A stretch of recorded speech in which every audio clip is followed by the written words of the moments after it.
Де? Ви ще? Влад, іди за камеру. Що ти тут робиш? Гріша, ну ти, я бачу, вже по чоловікам зовсім не перебираєш, да? Влад, дай сюди. Дай сюди, я тобі кажу. Та дай сюди!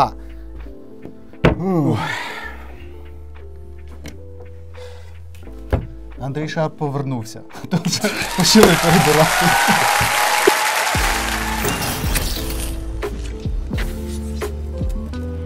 Я вже думав, це треш не закінчиться. Перш за все, потрібно подякувати всім, хто підтримав Андрія Шарпа в коментарях під минулою гострою кашею. Нарешті дія псилоцибінових грибів трошки послабла, і Ендрю знову в наявності може радувати всіх своїх шанувальників чарівною посмішкою, так? І трохи сидіти. На стільці. Може, ти трошки відкриєш, не знаю, занавіс цієї таємниці, тому що наші глядачі вже стільки якоїсь конспірології придумали.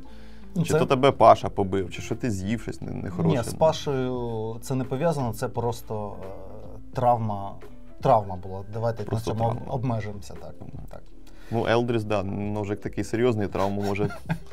І травма не пальця. Добре, що Ендрю залишився живий. Так, травма спини. І обійшлася без Елдріса. Так що, сьогодні буде чергова розірвана глобусом сова? Сова на глобус, або, як каже Андрій Шарп, улюблені ножі неулюблених брендів.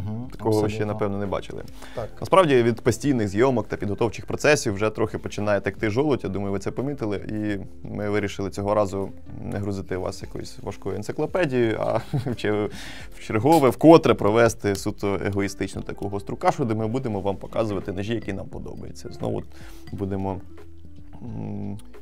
транслювати вам свої вподобання. Але один важливий момент. Ми, як і більшість, мабуть, людей, які купують ножі, ножеманів, колекціонерів та, просто, не знаю, пересічних людей, ми, в принципі, всі обираємо за одними і тими самими критеріями. Це цінник, це естетика і функціонал, який є або який ми придумуємо. І так складається, в більшості випадків, якщо це не колекціонери, які купують все підряд, так, всі там бренди, є такі колекціонери, є інші, які там точково обирають, але більшість людей все-таки обирає певний перелік брендів, на які спираємося. Тобто ти там більше дивишся Cold Steel, правда? Там більшість моделей. Та я вже асоціююся людей з Cold Steel. І якщо подивитися твої, мої там колекції, то там буде певний перелік брендів. Деякі з них повторюються, деякі повторюються часто, як у тебе, але більшості брендів, які представлені в тому числі і в мережі магазинів Ibis, у нас немає. Але це не означає, що там немає хороших ножів, якісних ножів, представлених в різних брендах. Це просто суб'єктивний підхід. І сьогодні ми вирішили взяти ось такі неулюблені типу бренди і вибрати по найкращому ножу, яких у нас немає. Правильно? Ну так. Знову ж таки, на цю тему нас надихнули саме ви, тому що в коментах часто ви пишете, що ви згадуєте одні й ті самі ножі. Як ви дістали своїми Voyager'ами, своїми бронками, своїми еспадами і тому подібними онтаріоретами. Типу, годі вже 350-ї затехи в Магнакаті, вже дістали. Розкажіть щось нове, щось таке, чого... Згадайте про якісь ножі, які, можливо, ваші не улюблені, але вони також заслуговують уваги. Власне, сьогодні так і буде. І спробуємо сьогодні в форматі прокурор-адвокат. Вам, здається, заходили такі випуски, коли ми робили раніше. Тобто ми обрали 6 брендів, ножів, яких у нас і моделі ножів, яких у нас немає. І по черзі будемо адвокатувати і звинувачувати цей ніж в недоліках. Так, ми вирішили оминути, як я вже казав, чи Андрій казав, очевидні бренди, одні з наших найулюбленіших. Не буде Spyderco, не буде Cold Steel, тому що і так всім зрозуміло, що я притащу еспаду, а Андрій принесе свій улюблений Click & Cut. Тому ми пройдемось по таким брендам, які у нас рідко з кишені дістаються і показуються на камеру. Але Традиційно з пеньок ганьби. Давай жмих спочатку. Спочатку жмих, так. Зараз заставочка, отут десь жмих FM, музичка. Туди-сюди.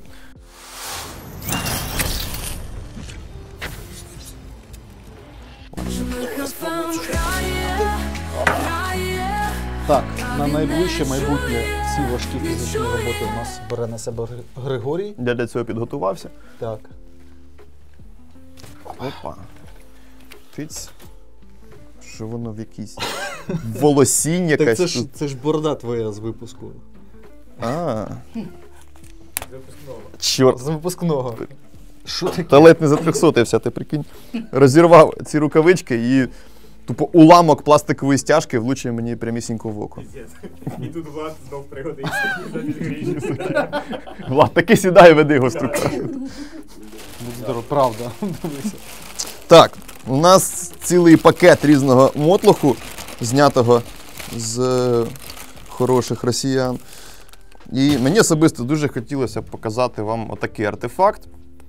Це знову ж таки наші друзі з лінії фронту нам прислали такий ніж. Він був в аптечці, наскільки я пам'ятаю. Ні. Інший був в аптечці. Цей ніж був захований десь в рукаві. А, це в рукаві, це таємна зброя. Це якийсь ніндзя, якийсь ронін, я не знаю, прийшов на нашу землю з старим радянським автоматом і мав в рукаві от такий от маленький кіготь, керамбіт, це не керамбіт, що це за кіготь велоцираптора, що він хотів ним робити, що це...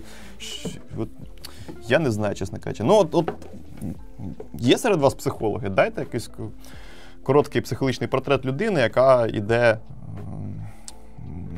брати участь в бойових діях в ролі окупанта за таким ножем.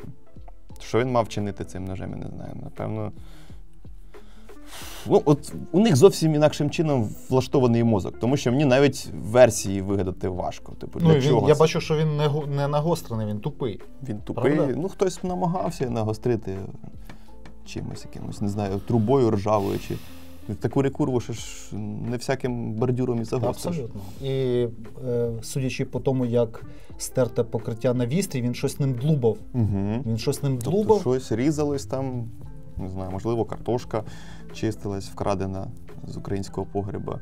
Або вскривалися вкрадені у побратимів ці сухпайки. Так, сподіваюсь, що це от придурочне створіння, яке поперлося до нас на нашу землю з цим ножем, перш ніж задвохсотилось, воно нікому не зробило боляче з наших людей цією штукою. Це от єдине, на що хочеться сподіватися. До речі, бачиш, зверни увагу на кліпсу. Тобто безпосередньо в сам цей ножик влучила чи то куля, чи то уламок. Так, є. Влучання є. Є влучання. Є влучання. Ну що ж, вкотре можемо переконатися, що от їхнє бачення того, яким має бути ніж військового, м'яко кажучи, відрізняється від нашого уявлення. Я маю на увазі не мого уявлення і Андрія Шарпа, а уявлення наших військових, які в тому числі загальноприйнятому уявленні військових, в тому числі тих, що беруть участь і в наших подкастах. Там є замок якийсь чи ні? Чи це сліп-джойнт, типу? Чи це... Воно було в кисілі, його вимочили в солярі. Воно якось відкривається, якось закривається. Замка тут не передбачено. Тобто керамбіт, сліп-джойнт. Геніально. Керамбіт, сліп-джойнт. Якось так. Відправляю його на нашу інсталяцію. Народ, як завжди, в описі під цим відео буде посилання на банку для наших військовослужбовців, які надали цей артефакт, так би мовити. Закиньте їм по пару гривень. Завжди актуальні збори, завжди щось потрібно на фронт. Ви самі це знаєте, збори ніколи не закінчуються. Небагато, скільки можете, закиньте обов'язково. За те, що хлопці не тільки знаходять час захищати нас, виборювати нашу свободу, а ще й висилати отакі артефакти нам на наше ранкове шоу. Угу. Так. І з одного убожества переходимо на інше. Пеньок ганьби. Наступна рубрика. Ні, то зовсім убожество. Тут якась історія. Це різні касти убожества, які навіть поєднувати не хочеться. Звісно. Пеньок ганьби. Так, там все переповнено, я тобі пропоную брати просто зверху, тому що вона забита доверху. Дійсно, цей ящик вже настільки переповнений, що навіть трусити ним якось... ось щось є. Симпатично. Давай ще один. Давай. Тому що ми не розгрібемося. Давай. Один маленький пакунок, один великий. Ух ти. А що це таке? Це щось прямо... Це точно на пеньок ганьби? Аср Ас-Рок.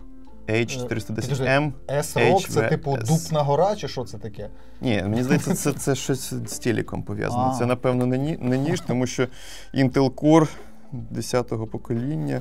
Ні, навряд чи це щось з ножами. Так. Так, людина ще розуміється на хардварі, я не знаю. Раз така коробочка пішла. Серветки. Традиційні. Пакування.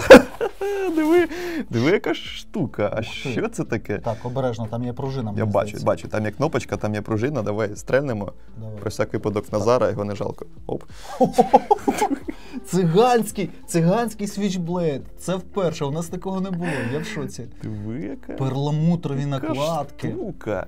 Гравіювання циганське класичне. Ви впевнені, що хочете це на пеньок ганьби? Це ж прям цілий артефакт. І воно таке, як наче руцями зроблено. Тобто, глянь на це, на цю обробку. Що це, пластмаса, чи це якісь, що це таке взагалі? Ну, виглядає як ніж головного бандита з Тірасполя. От у мене щось така асоціація. Перламутр. Просто якесь альбасетте з Радянського Союзу, я не знаю. Ну, воно працює якось? Воно якось складується, якось відкривається. Ну, це, от пам'ятаєш, я казав, це до тих ножів клієнтів, покупців Віагри. Оце от щось воно натисне. Не стрімко так він приводиться в робоче положення, тобто треба йому трошки розігнатись. М'якенький такий. Ну, слухай, з огляду на його вік, не дивно. Добре, що взагалі він підскакує. Добре, що підскакує. Хоч такий вже зношений, але ще підскакує. Ну, не обійшлось без рубки цвяхів на бордюрчику тут. Але тут мікроувігнуті спуски. Серйозно? Слухай, це просто це артефакт. Ну, є на що подивитись. Дуже невисокий такий спуск на грані прямо як сканді. Така собі мора по формі клинка. Є увігнутість, певно. Але увігнутість. Уявіть собі мору компаньйон на увігнутих сканді спусках. Оце от щось воно. Ріжуча крайка відсутня як явище. Ну, тут мікросерейтор такий у нас. Тут або вуглецівка, або погана нержавійка. Притини або больстера. Тут те, що було під рукою, я б сказав би так, про сталь. Ну, але який в нього вайб, так би мовити. І вага така солідна, знаєш, такий клинок, тут десь 2 мм по обуху, ну важить він реально як от 350-та ЗТК. Просто під 200 грамів легко. Мідяки віджимати десь в підвороті. Ну і скрутки, дивись, на яких гвинтах. Оці радянські шурупи, да? Шурупи називалися. Як у Емерсона прямо. Ні, ну у Емерсона виглядає хоч нормально, а тут оці, знаєш, гвинтики, шурупи, які завжди валялися в якихось коробках і ніколи не використовувалися, просто десятиріччями лежали, і от нарешті їм знайшли застосування. Класний екземпляр на пеньок ганьби, дійсно. Абсолютно. Ти подивись, який осьовий тут. Просто як він реалізований. Молотком забитий. Шикардос просто. Так, але при цьому люфт відсутній, я тобі скажу. Серйозно? Люфт відсутній. При тому, що це він закривається і відкривається, але люфт відсутній. Ну що ж, Viagra автомат, мені здається, достойне місце займає. Не надто такий... Помахаєш? Не надто мускулінний колір у нього, я тобі скажу. Абсолютно не мускулінний. І навіть не склався від забивання в пеньок. Ну, я тобі скажу, от такий старенький ножик. Тут ще не все. А ще тут є. два. Давай вже розпакуємо це. Давай. Я думав, серед безлічі серветок пояснювальної записки немає, але думаю... Ні, ну тут по-моєму, все ясно без записки. Да, що та людина, яка нам це відправила, вона в свою упаковочку вгадає з сотні інших. Це фікс. Це фікс, але це знову якесь альбасетте, це якась Іспанія доби пізнього середньовіччя. Це, мабуть, була спарка, складень фікс. Типу. Так. Це нагадує якесь парування ножове. Вони в однаковому стилі, такі от, навахоїди такі. І крайка у них в однаковому стані, я бачу. Так. Однаково рубали. Спочатку цим, напевно, пробували перерубати, цвях не вийшло, потім взяли цей. І врешті-решт переміг. Цвях переміг ці два ножика, і вони потрапили на пеньок ганьби. Ну, дивіться, якщо ваші ножі не здатні перерубати цвях, це не значить, що їх відразу потрібно запаковувати в коробочку з-під маленького телевізора і відправляти на пеньок ганьби. Хоча це, відверто кажучи, їм там саме місце. Так, ну, От, знаєш, скажу, мабуть, якусь крамолу для більшості нажиманів, але силует клинка мені подобається. От силует клинка прикольний. Він такий хижий, от щось є в нього такого навахоїдного. Виконання, ну, так. Виконання мені нагадує деякі інші екземпляри з пенька ганьби. Оцей от ніж монтажника, чи ну оце от десь знайдений на будівництві, чи як він у нас потрапив. Слухай, але це ж бакеліт, здається? Дуже ж схоже Це щось от подібне. На радянський композит на основі щось чогось. подібне до цього. Скловолокна. Ага, схоже. На алюмінієвих заклепках, алюмінієві ось ці бальстера. Бакеліт! Скалкрашер такий. І тімлячний отвір для риболовного шнура, так? Для риболовного, не більше. Ну, нема чого про нього сказати. Така гантелька неріжуча, страшна, жахлива. Але все-таки у вас вистачило сил, шановний наш глядач, той, хто нам прислав, у вас вистачило сил обезброїти цього тираспольського боса, позбавити його двох найкращих ножів і прислати нам. Класна спарка, прям шикардосна. Не більше, ні менше. Так. Насправді шикарна посилка. Хочу подякувати за ці два екземпляри. Вони, по-перше, класно виглядають в парі. По-друге, обидва достатньо гидотні. От вони повністю відповідають моєму уявленню про наповнення пенька ганьби. Так, скажи, і мені теж подобається. Вкотре наш глядач вгадав, так мовити, з посилочкою. І що, третій ножик? Тому сьогодні так вийшло, що 3 у нас, і на, тобі ножик, а я почитаю, тут є записка пояснювана, надрукована, дуже дякую. Мої вітання. В вашій увазі пропонується наймодніший балісонг з ринку міста Чернігова початку 2000-х років. Ніж має на диво посередні фліпувальні властивості, а головною фішкою є своєрідна пилка серейтор на обухові, це я цитую, що робить фліпування даним ножем досить травмонебезпечним. Цей ніж пройшов багато дитячо-підліткових пригод, неодноразово точився на заточному крузі моїм дідом і правився об бордюр мною. Маю багато теплих спогадів з ним пов'язаних, тому вирішив поділитись, а з огляду на його якість, думаю, він стане гарним доповненням вашого пенька. Постскриптум. Можливо, можете порадити якийсь плюс-мінус пристойний балісонг не за всі гроші світу, щоб іноді час від часу кидати на кишеню або в сумку і крутити його в руках, бо репліка на Benchmade 42 то не дуже солідно. Щось там у Магнумів, здається, було, да? Ні. Магнуми це не сильно відійшло, насправді, по якості. Ну, окей, добре, відійшло, але все рівно я не вважаю Бокер Магнум прям класним бюджетним балісонгом, а от Бокер Плюс, я вже декілька разів згадував. А Бокер Плюс робить такий класний балісонг. Недорогий, так? Недорогий. Ага. За внятні гроші, адекватні. Ви не будете витрушувати весь сімейний бюджет, щоб купити собі. Тому що балісонги, от розумієш, це така історія, як з фронталками, щось подібне. Тобто є прям днярський бюджет за якісь копійки, яке розсипається от в кишені, і потім якось збирається докупи і відправляється на пеньок ганьби. Або ти вже дивишся якісь дорогущі там брендові речі. Абсолютно, так. Тобто середній сегмент – це такий найбільш ігноруємий, мабуть, так? З того, що я клацав в плані балісонгів з нашого асортименту, в середньому сегменті, мені здається, найкращий це Бокер Плюс балісонг. Ми причепимо чи тут, чи всюди, де можна буде. І картинку, і назву, і посилання, все буде. Даже попробуємо промокодик. Ви нам ножик на пеньок ганьби, ми вам хороший промокодик. Так, ну що скажеш, як сліпується? З мене в дитинстві був кращий балісонг. Серйозно? Видно, що його гострив дід на абразивному кругу оцім з електроприводом. Проклинав, мабуть, все на світі. Правилось це все діло в інтервалах між загостренням на цьому кругу. Правилось на бордюрі, дивний серейтор, отвори для послаблення в клинку. Це так само, як і компанія Spyder, ще одні поціновувачі маленьких отворів. Але вони вирішили не бути дріб'язковими і зробили 4 відразу. Плавці якісь, я не знаю. Так тож для зняття казанка з багаття, ти що, забув? А, це щоб казанок знімати? Я думав, це якесь, знаєш, на тему китайських драконів якась така. Або гребінець, щоб розчісувати волосся чи бороду. Бороду розчісувати. Чому?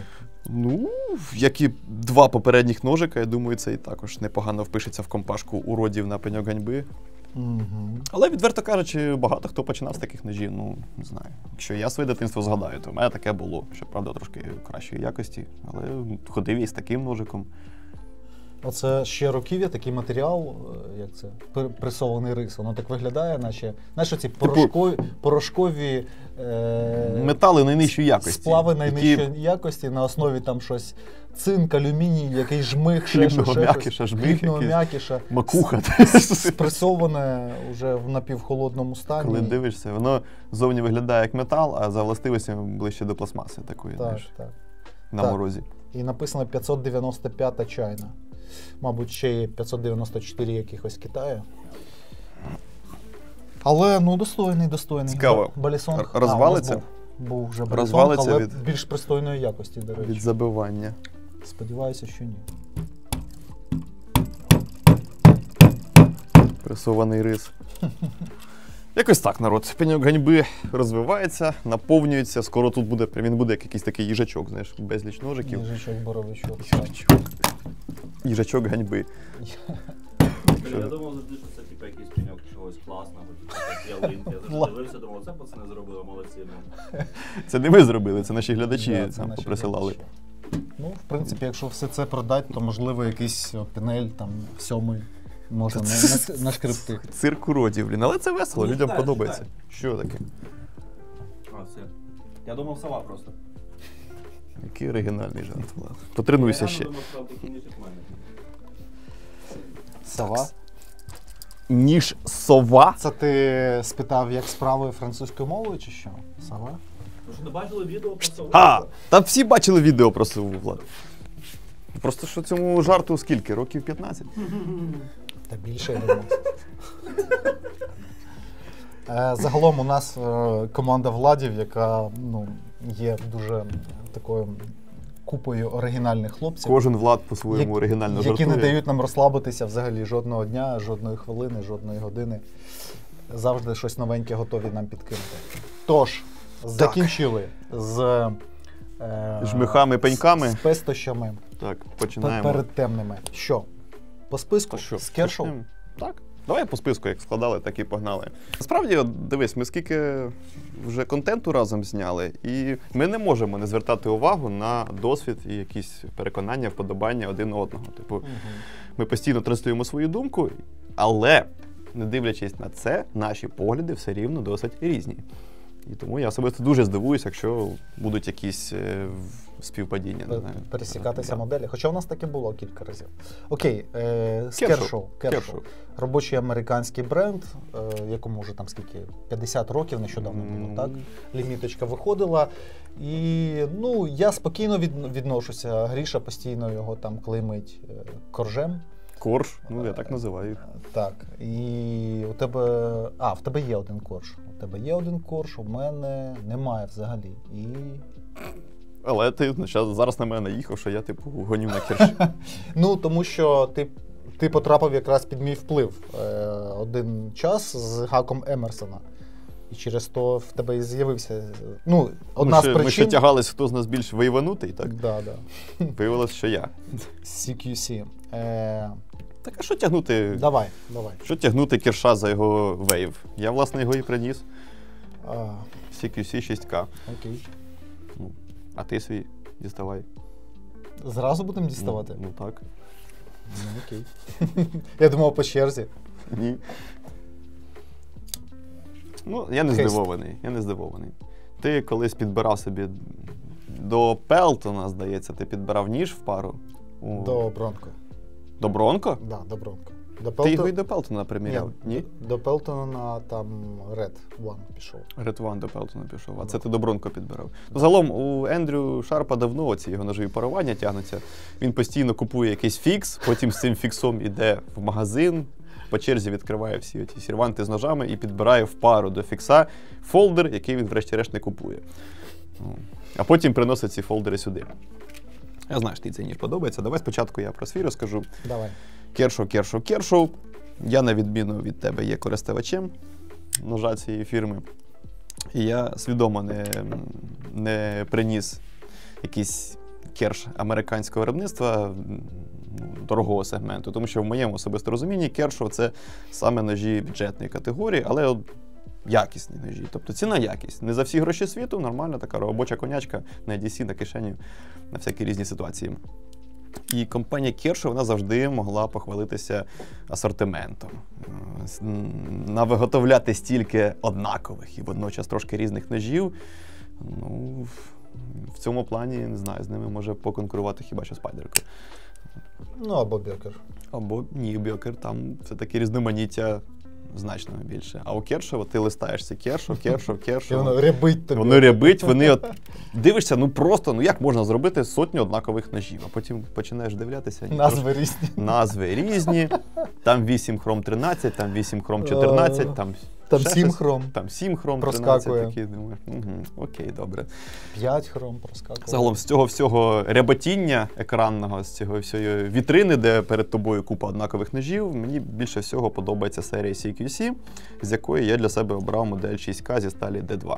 Ніж за дизайном Ерні Емерсона.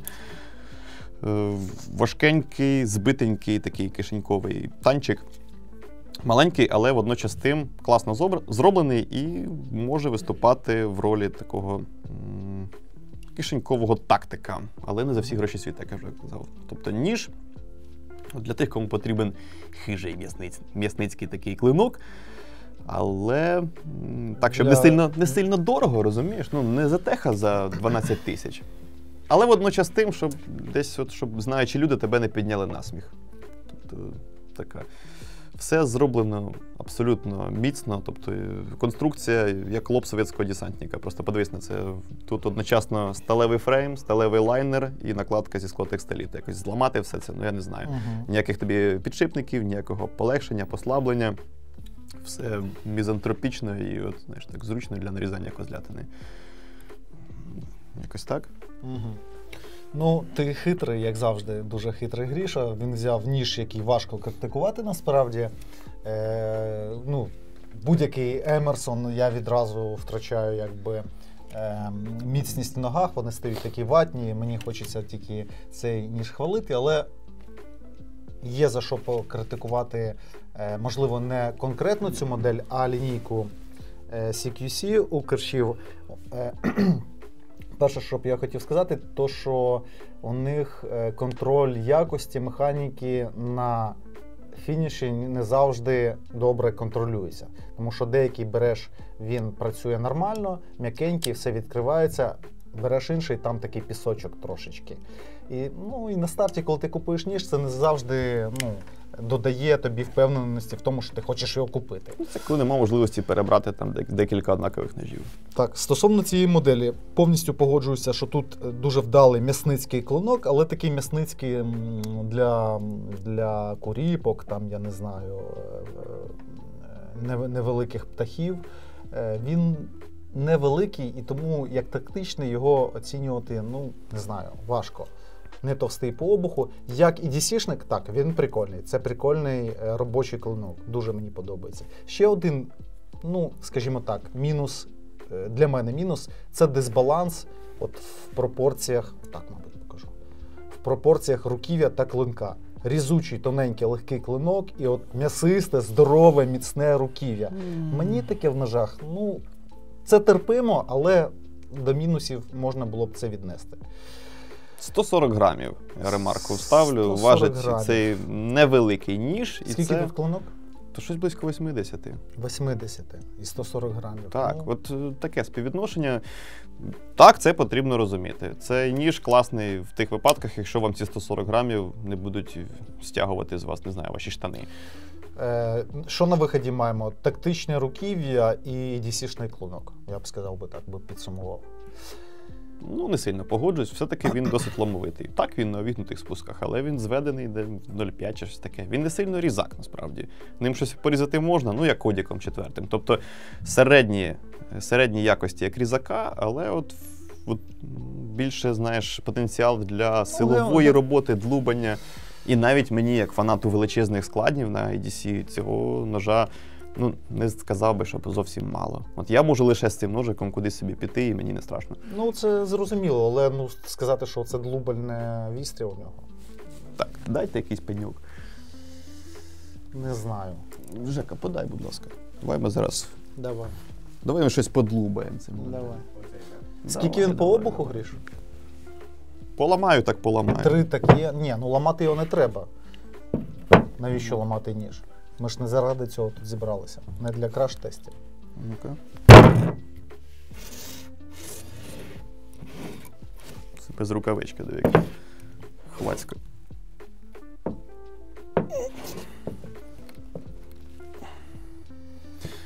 Ну.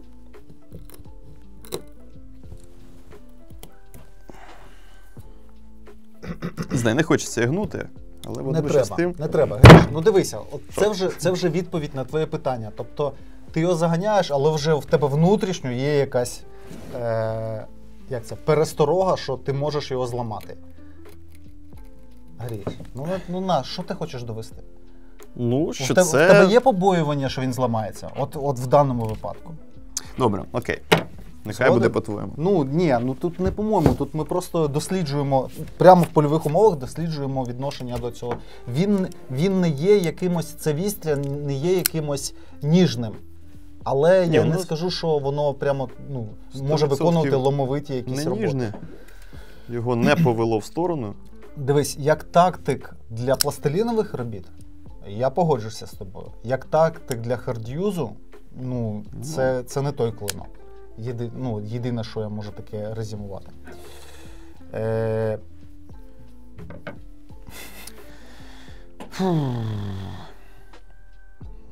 У мене все. Знаєш, в чому його біда цього ножа? В чому? В відсутності сприйняття ножиманської аудиторії, особливо серед тих людей ножиманів, які обирають по картинці в інтернеті. Тобто люди... CQC взагалі лінійки чи оцієї моделі ти можеш на увазі?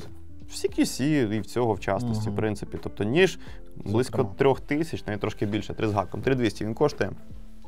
І люди дивляться, там ніж, на якому написано чайна, сталь D2, сталеве руків'я, це нудний чорний G10, 3200.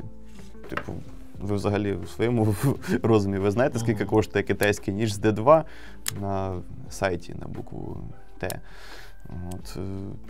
І, розумієш, коли обирати по картинці, тоді окей. Але по факту ніж з Алі з D2 і Kershaw з D2 – це зовсім різні ножики. І тут, до речі, злюча, да, D2-шка, ти казав? Що... Так, тут вона затермічена як потрібно. Ти його один раз гостриш. От я його після придбання відразу загострив, здається, в 40 чи щось таке, чи 38. І з тих пір не гострився, і він нормально собі ріже. Він не кожен день. Тобто, коли я кажу, що в мене цей ніж там, не знаю, 2 роки, чи 3 роки, чи 4 роки, чи 5 років, це не значить, що я всі 5 років ходжу лише з цим ножем. Але в мене жоден ніж не живе на полиці. За дуже рідкісним винятком, коли це прямо вже там зовсім реліквія.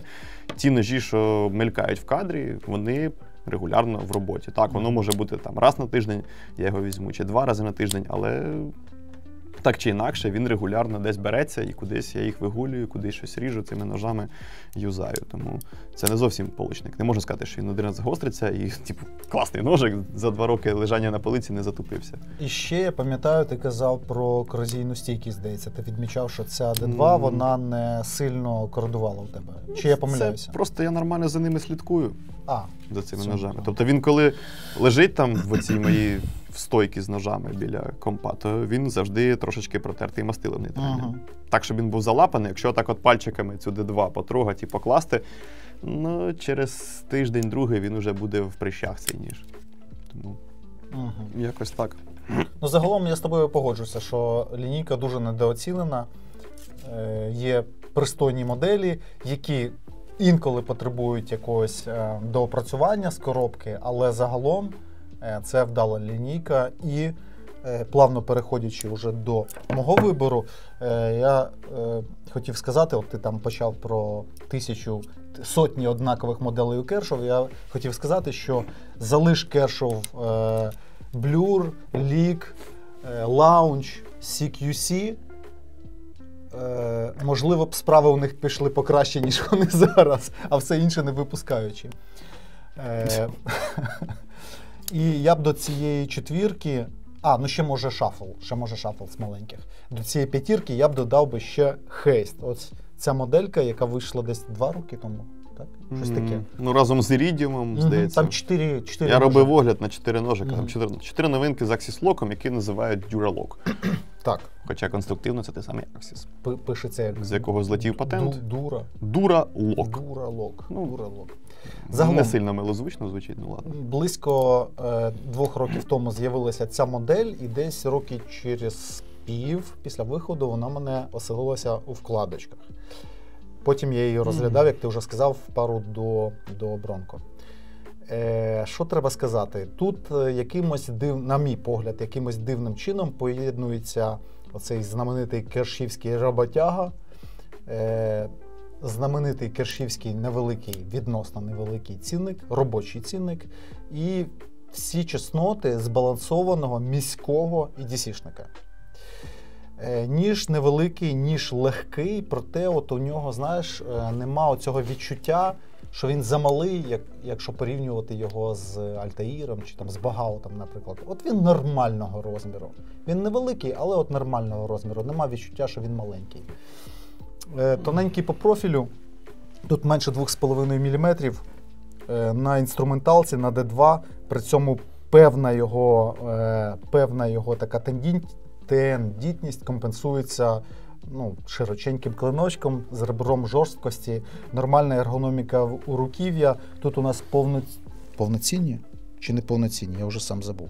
Якісь лайнера там є. Тут повноцінні лайнера, і при цьому він важить менше 80 грамів. Нормальна кліпса, нормальна механіка, латунні шайби. Як сказати, Kershaw потрапили в яблучко, проте на відміну від мене, від Андрія Шарпа, вони це зрозуміли тільки через 2 роки після виходу Хейста, тому що це перший, здається, ніж китайського виробництва, який став концептом. Ні, вони випустили його в порошку, в 35. Я думав, це ти з Аліекспреса дістав якусь репліку. Тобто 2 роки проаналізувавши продажі, проаналізувавши його потенціал, вони випустили преміальну версію. Хейста і, здається, ще Iridium. Ну, по Iridium... Iridium точно пішов в модельний ряд. Так. Форма клинка там різна. Тут все вже таке більш трошечки преміальне, тут якісь сині у нас вставочки. Я ще не розглядав, чесно кажучи. В першу чергу, що змінилось? Сталючка, 35-ка, і накладка не з дешевого пластику, а з GTN, так? Тут GTN, а тут ФРН якийсь черговий. Тобто тут не пластик, тут нормальна накладочка з якогось композиту. Цінник тут уже як в преміальних ножах. Скільки там, під 10? Та ні, 6 чимось, здається. 6? Да. Тоді це цікаво. Давай глянемо. Ні, якщо він за 6 в 35-ки з DuraLock'ом. І не твоє, і не моє, посерединці. 7900. 7900. Цифра 6 звучала цікавіше. 7900 вже якось не так цікаво. Що тобі сказати? І 3200 за варіант D2. 35-очки він товстіший по обуху. Здається, так. Здається, він... Точно, візуально видно, що товстіший і важчий трошки. Не знаю, що ти сказати. Трошки не моє все це. Сіра миша, жертва сучасного маркетингу, нав'язливих нав'язливих багаутів і різних подібних там альтаїрів, кишенькових ультралегких різачків, полегшених. От в ньому нема такої впевненості, як в CQ-сіку. Цей робився, щоб бути міцним танчиком. Можливо, не найміцнішим з усіх, але таким, щоб не страшно було кудись ткнути з усієї сили. При плюс-мінус тотожних розмірах у них же зовсім різні завдання. Це все-таки не який це тактичний ніж, хай він і невеликий, а це, як я сказав, збалансований різачок саме для міста. Що тобі в місті треба різати? Ми не будемо перелічати, ви і так все знаєте. Тобто якась кухня, якісь легкі роботи. Ми зараз спираємось в те, що ти шукаєш недоліки у CQ-сіку з огляду на EDC користування, а я намагаюсь знайти якийсь недолік в цьому ножі, як він там називається, Хейст, розглядаючи його як кишеньковий тактик. Тому як ножі, які мають виконувати задачу, закладену в них конструкторами, вони класні, обидва. Можемо на цьому зійтись. Наступний бренд у нас іде SOG. Так, давай ти. 3, 2, 1. дістаємо свої соги. У мене сок, здається, в бананці. У тебе якийсь маленький наключний мультитул сок. 3, 2, 1. Так і знав, що ти чого притащиш ти так і мультитул. Ну от щось мені підказувало, що ти притащиш саме Ну дивися, мультитул. я міг би притягнути Altair, про який уже всі все знають. Він абсолютно зрозуміла, вдала модель. Ну не цікаво, правда? Ну, ми таке ТНК про нього зняли, що вже нема чого додати. Вже нема чого додати. Я міг би притягнути Пентагон, але у виконанні фронталки. Розказати про нього. Але я його на інше відео потягнув. Ну, нащо вам 2 рази про це чути? І от реально, я сидів, перебирав, це був складний вибір. Це було значно складніше, ніж, наприклад, з Кершом? З Кершом. Набагато складніше. Але я приніс ось один мультитул, проте я хочу сказати про всі мультитули ось такого класичного варіанту або лазерманівського типу мультитули, тобто там, де основним інструментом є плоскогубці. Я хотів би всі виділити багатофункціональні класичні мультитули SOGA. Чому? Тому що при високій якості виробництва, збірки, Гріша, до речі, знімав про одну модель, ось тут подивіться відео, розгорнуте після року користування, вони займають непопулярну нішу середнього цінового сегменту. Вони знаходяться десь між багатьма китайськими дешевими мультитулами і лазерманами та герберами американського виробництва. Тому що там китайські гербери це, звісно... Тому що це не дешевий китайський мультитул. Це не дешевий китайський мультитул чи тайванський, наскільки я пам'ятаю. І що треба сказати, що десь, мені здається, вплинула на компанію SOG співпраця з компанією Fox. Я думав, з Олексієм Нестеренком. З Олексієм Нестеренко. Тут є його логотип. Є його логотип дивним чином. І ця співпраця... Він не договарює. Ця співпраця явно пішла, мені здається, на користь компанії SOG. Зважаючи на те, що... Не Frontier називається цей сок? Ну, майже. Майже Frontier. Про що я хотів сказати ще в мультитулах SOG? При достатній кількості інструментів найголовнішим все-таки є плоскогубці. Я теж про це казав в своєму огляді. Все крутиться навколо цих плоскогубців. Так.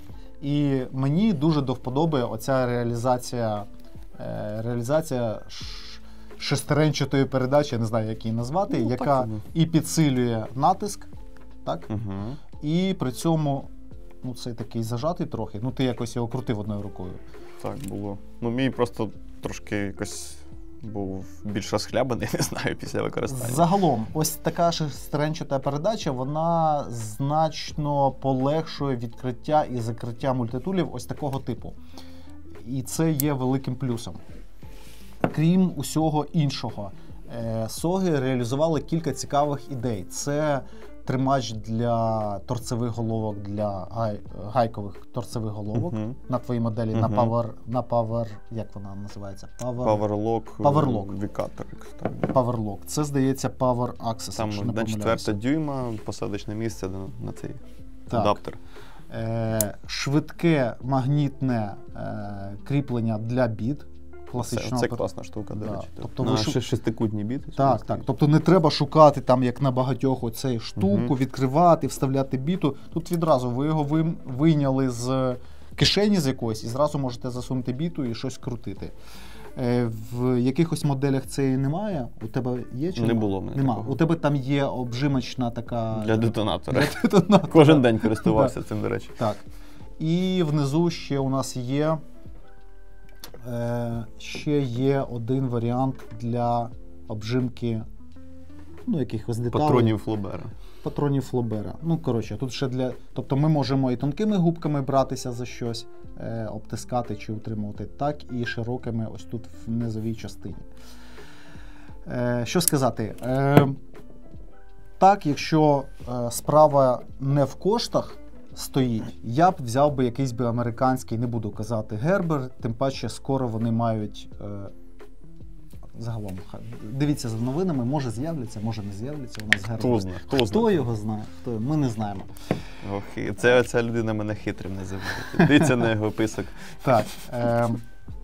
Але якщо все-таки бюджет обмежений, в середньому сегменті ціновому, ну, по суті, сок, він безальтернативний. Щільно там зацепився. Він безальтернативний. Так, зараз поз'являлося кілька брендів китайських. Я бачив, вони напічкані дуже солідно, зі змінними там по герберівські чи по лезерманівські пилочки, напилки і таке всяке.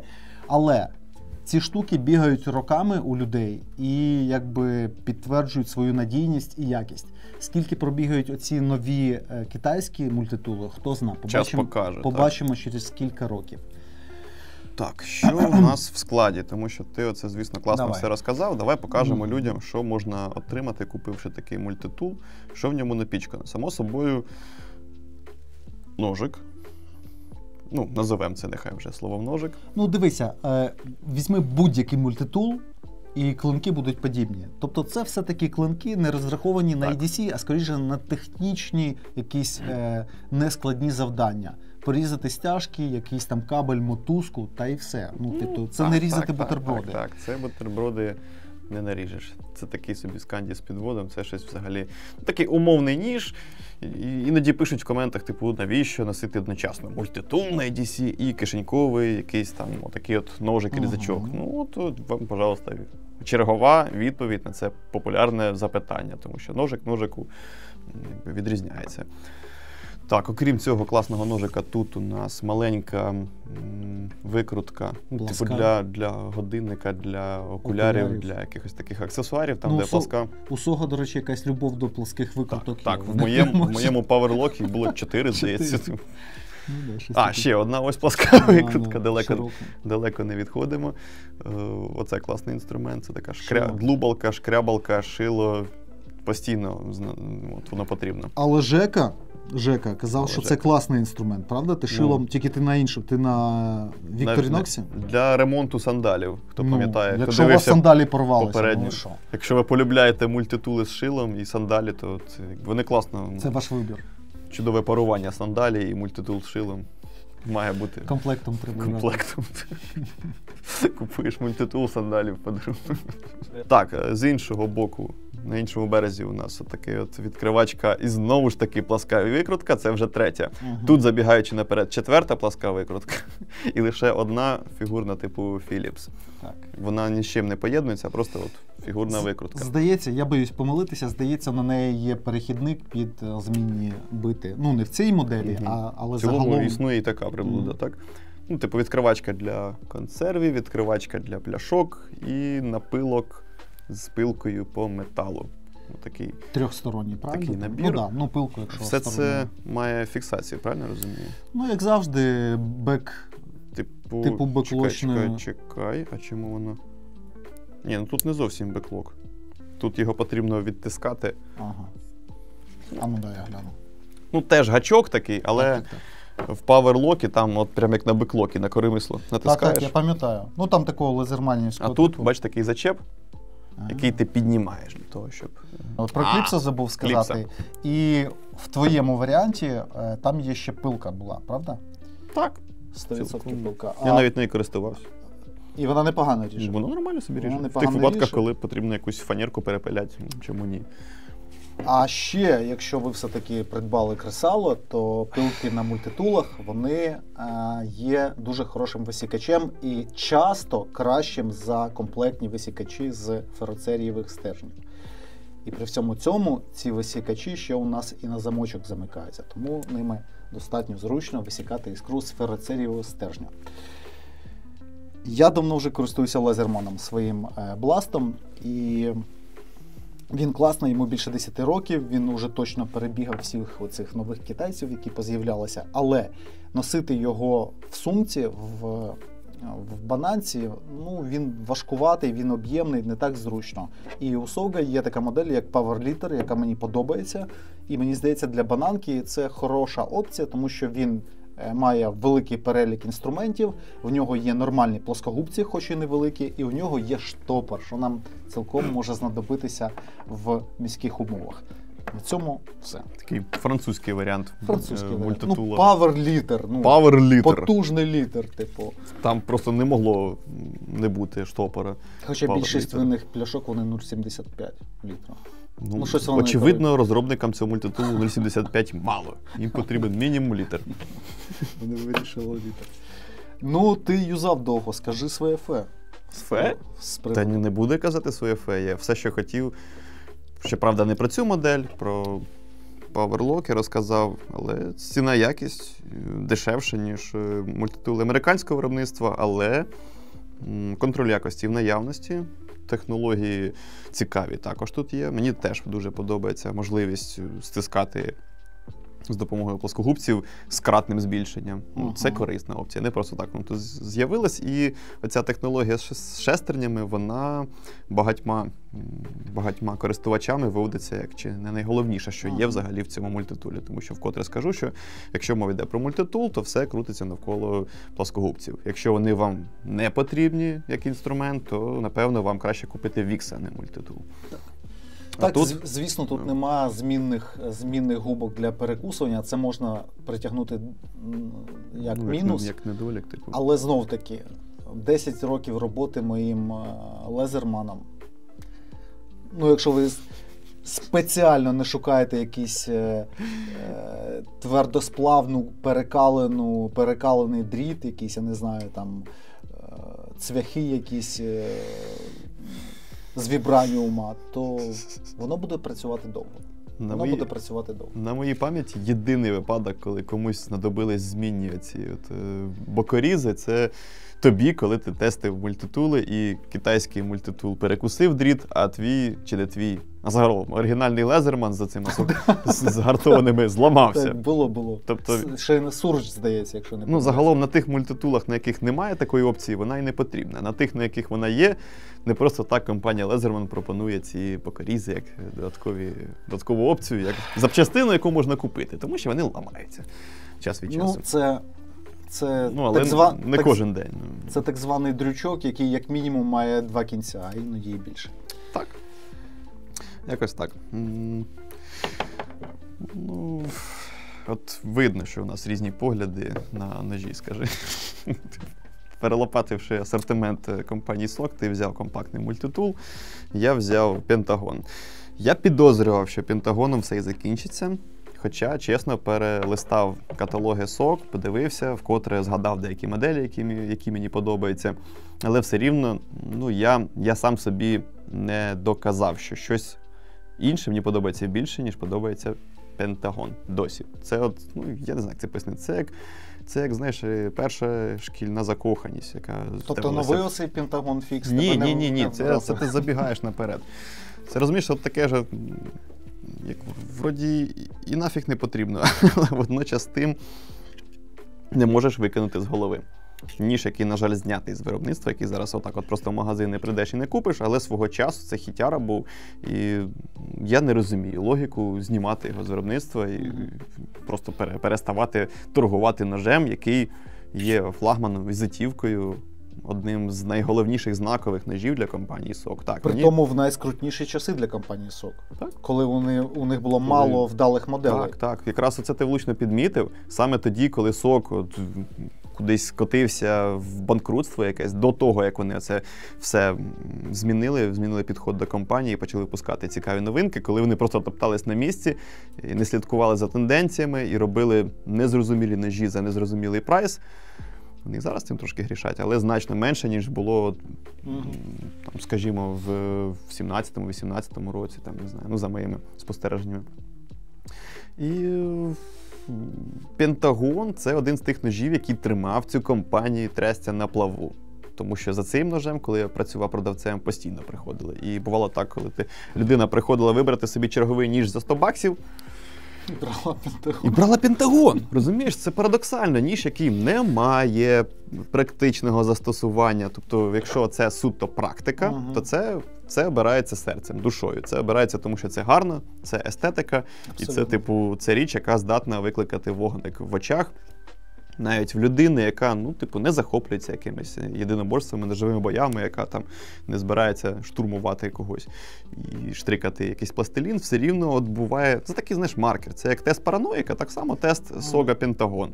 Це щось подібне, як Спайдер Коцевілля. Тобто, ну, як людині даєш в руки і їй або подобається, вона починає, типу, цим ножем відразу щось тобі фантазувати, розказувати, або... Ну так що, кінжалоїд, або більно загострений, тоцерейтор, тамплейн, не холодний, помірний прайс, типу. Так, багато чеснот, розумієш? Але нуль практично застосування. Ну, типу, давай подивимось, скільки є класних ножів за $100. Та їх маса. І саме в цьому сегменті починаються якраз такі культові класні ножі, які всіма нами улюблені. І які несуть в собі якраз таки повсякденний функціонал. На відміну від Сог Пентагона. Це виключно цяцька, яка або лежить у людини в колекції на поличці, класно виконує роль фотомоделі для Інстаграму. Ну, нарізати ним ковбасу, серйозно. Купувати Пентагон, щоб різати ковбасу. Ну, типу, якось там покромсати цю ковбасу можна, але це не для того. Це якось пошло навіть, я не знаю. Так, ну да, ну це якось зовсім не то. А як же великі коробки від Нової пошти? Проштрикнути і вспороти. Ти прям якось зараз розкрився з іншого боку. Я за тобою не помічав раніше такого. Я шукаю застосування для себе. Ти приніс оце, ти вже все сказав. Ми вже всі зрозуміли, що ти за фрукт. Ти прийшов на гостру кашу за цим. Ну, як є оці маленькі гноміки, знаєш, які там майструють, інженерують. Є маленькі поросятка, які бігають, вже добігалися. Він добігався вже, де він там. На свято, розумієш? Як ти будеш колоти поросятку оцим? Ну, явно не напилком. Ну, це розумієш. Це ніж, який приносить естетичне задоволення. Він нішевий. Він, по суті, і не розроблявся, і не пропонувався як ніж для всіх і кожного. Але він, трясся, подобається багато кому. Абсолютній більшості людей цей ніж заходить. І дивно, тому що, він специфічний, м'яко кажучи. Він суто для пластилінової роботи. Але той факт, що це такий симпатичний кінжалоїд, невеликий, не малий, AOS 8, якісне тайванське виробництво. І прайс, типу, в районі сотки. Такий дивишся, таке воно має бути в колекції, трясся. Окей, зараз компанія Сог випускає 3 варіації Пентагону. Більше. У них фіксований, який мною абсолютно незрозумілий цей ножик. Ну, по-перше, вони зробили його вущим, товстішим на зведенні. Тобто і цей ріже, нижче посереднього по якості. А той взагалі не ріже, але має S35 на клинку. Тобто я оцих моментів, мене це в першу чергу обурило, коли я побачив 6-й T-Lite на сталі CTS XHP. Сталь, яка, класно ріже, яка одна із її чеснот – це тривалий, агресивний, соковитий різ. Це сталь, з якої потрібно робити різаки. Отримувати задоволення від того, наскільки довго і класно ця сталь ріже. Ні, давайте зробимо з неї шило. І будемо продавати за кінський прайс. Ну, і подібна історія з Пентагоном. А давайте зробимо таку шпикачку на 35-ки.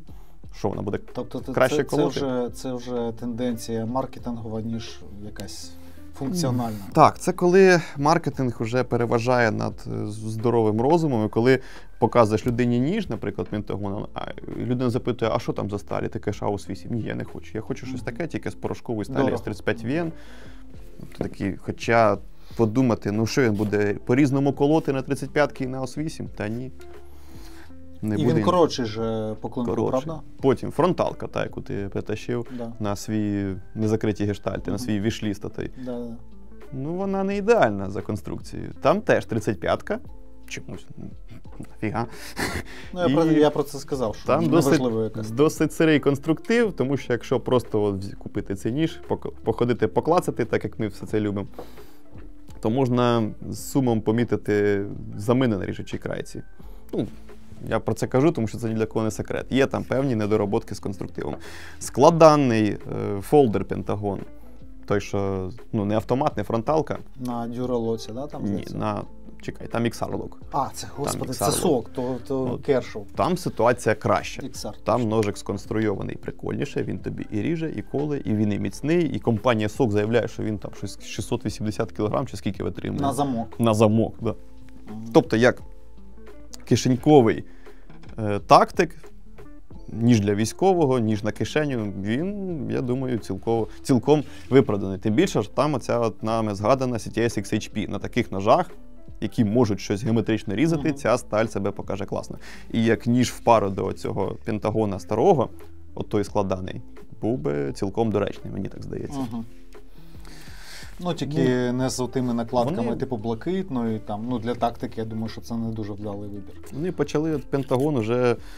Ти ще й малого притягнув. Експлуатувати по повній. Є такий маленький пентагон, міні-пентагон. Ну, я не знаю. Мені здається, він, порівнюючи з цим, повнорозмірним, він якось суттєво втратив по харизмі і по якому функціоналу. Але він мені більше подобається, ніж сучасний фікс пентагон. Якби вибирати між цим і тим, я б все-таки оцей обрав би. Якщо взагалі забути про існування цього, взяти оцей міні-пентагон і сучасний з 35-ки, ти знаєш, я б, мабуть, теж цей взяв. Хоча є така хохма, що він продавався по дозволу на придбання холодної зброї. Тобто, якщо згадати старі часи, то можна було придбати в збройовому магазині холодний мисливський ніж.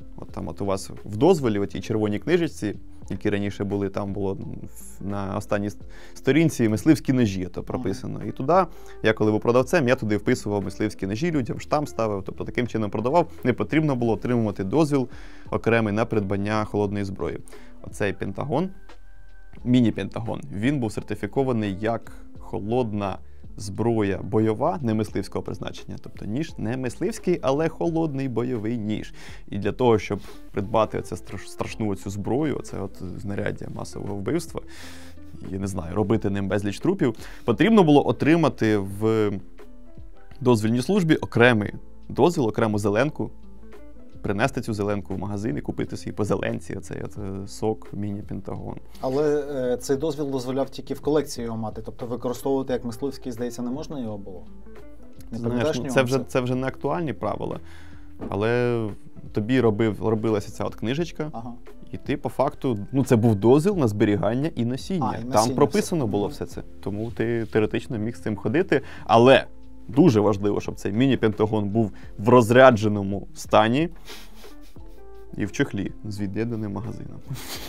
Хоч нагострити можна його було? Сподіваюся. Ні. Не можна? Не можна. Тупим має бути. Ні, це вже стаття. Як ти можеш гострити цей ніж? Це 263 стаття, другий пункт. Зміна конструкції? Відновлення вражаючих властивостей холодної зброї. Там цілком реальний срок. І що, купили хоч один? Звісно, їх продавав. Серйозно? Так. Я в шоці. Зазвичай їх продавав в нагрузку. Купує людина катану, наприклад, меч. Просто оце не солідно. Купувати по зеленки лише це якось не солідно. От купує людина катану, приходить, вибирає собі цей меч йде по дозволу, там він його оплатив, і я такий кажу, ви все рівно вже будете оформлювати цей дозвіл. Не хочете вже разом з цим купити ще декілька прикольних ножів, щоб вже одним махом, так би мовити, двічі не бігати в ту дозвіл. А що, на один дозвіл можна було кілька одиниць холодної зброї? Звісно. Добродій оплачує катану, оплачує міні-пентагон, якщо йому сподобався, звісно, а не просто своє напарив. І доходило до того, що навіть були в мене метальні ножі, оці, що, знаєш, кидати в двері сараю, по 150 гривень і теж як холодні.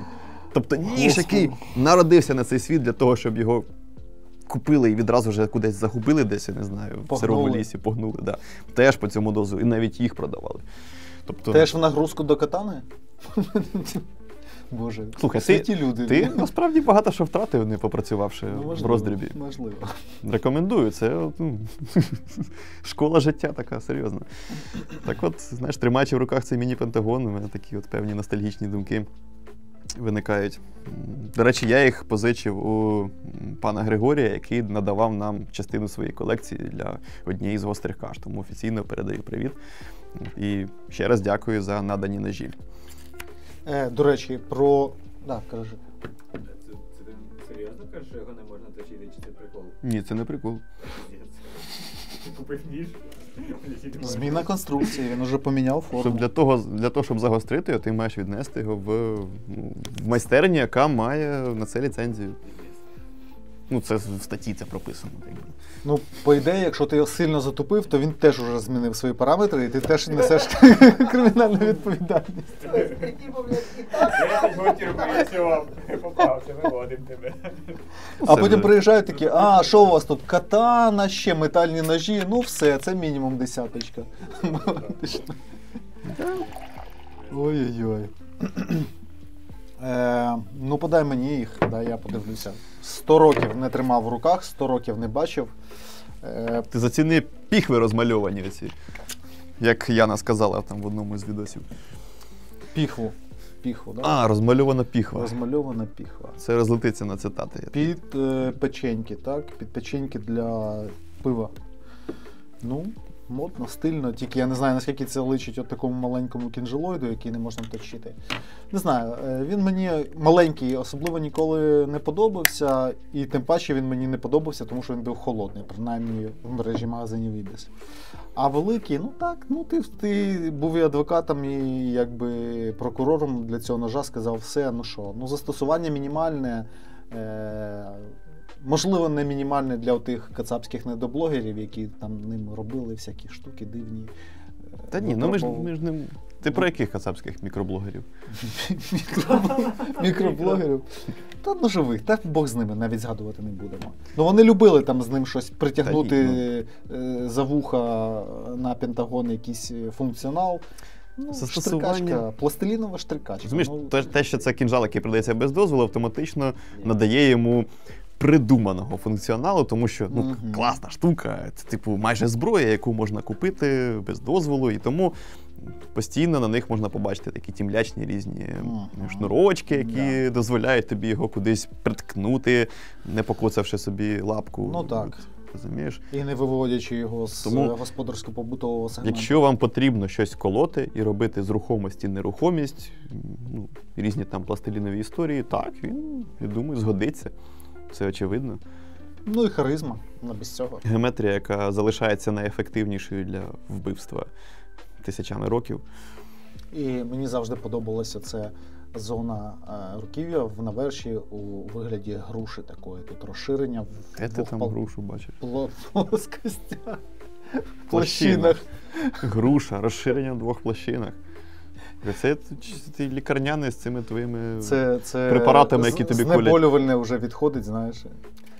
Загалом, колекційна, класна штука на сьогоднішній день. Може зробимо перерву, щоб ти німесілом закинувся?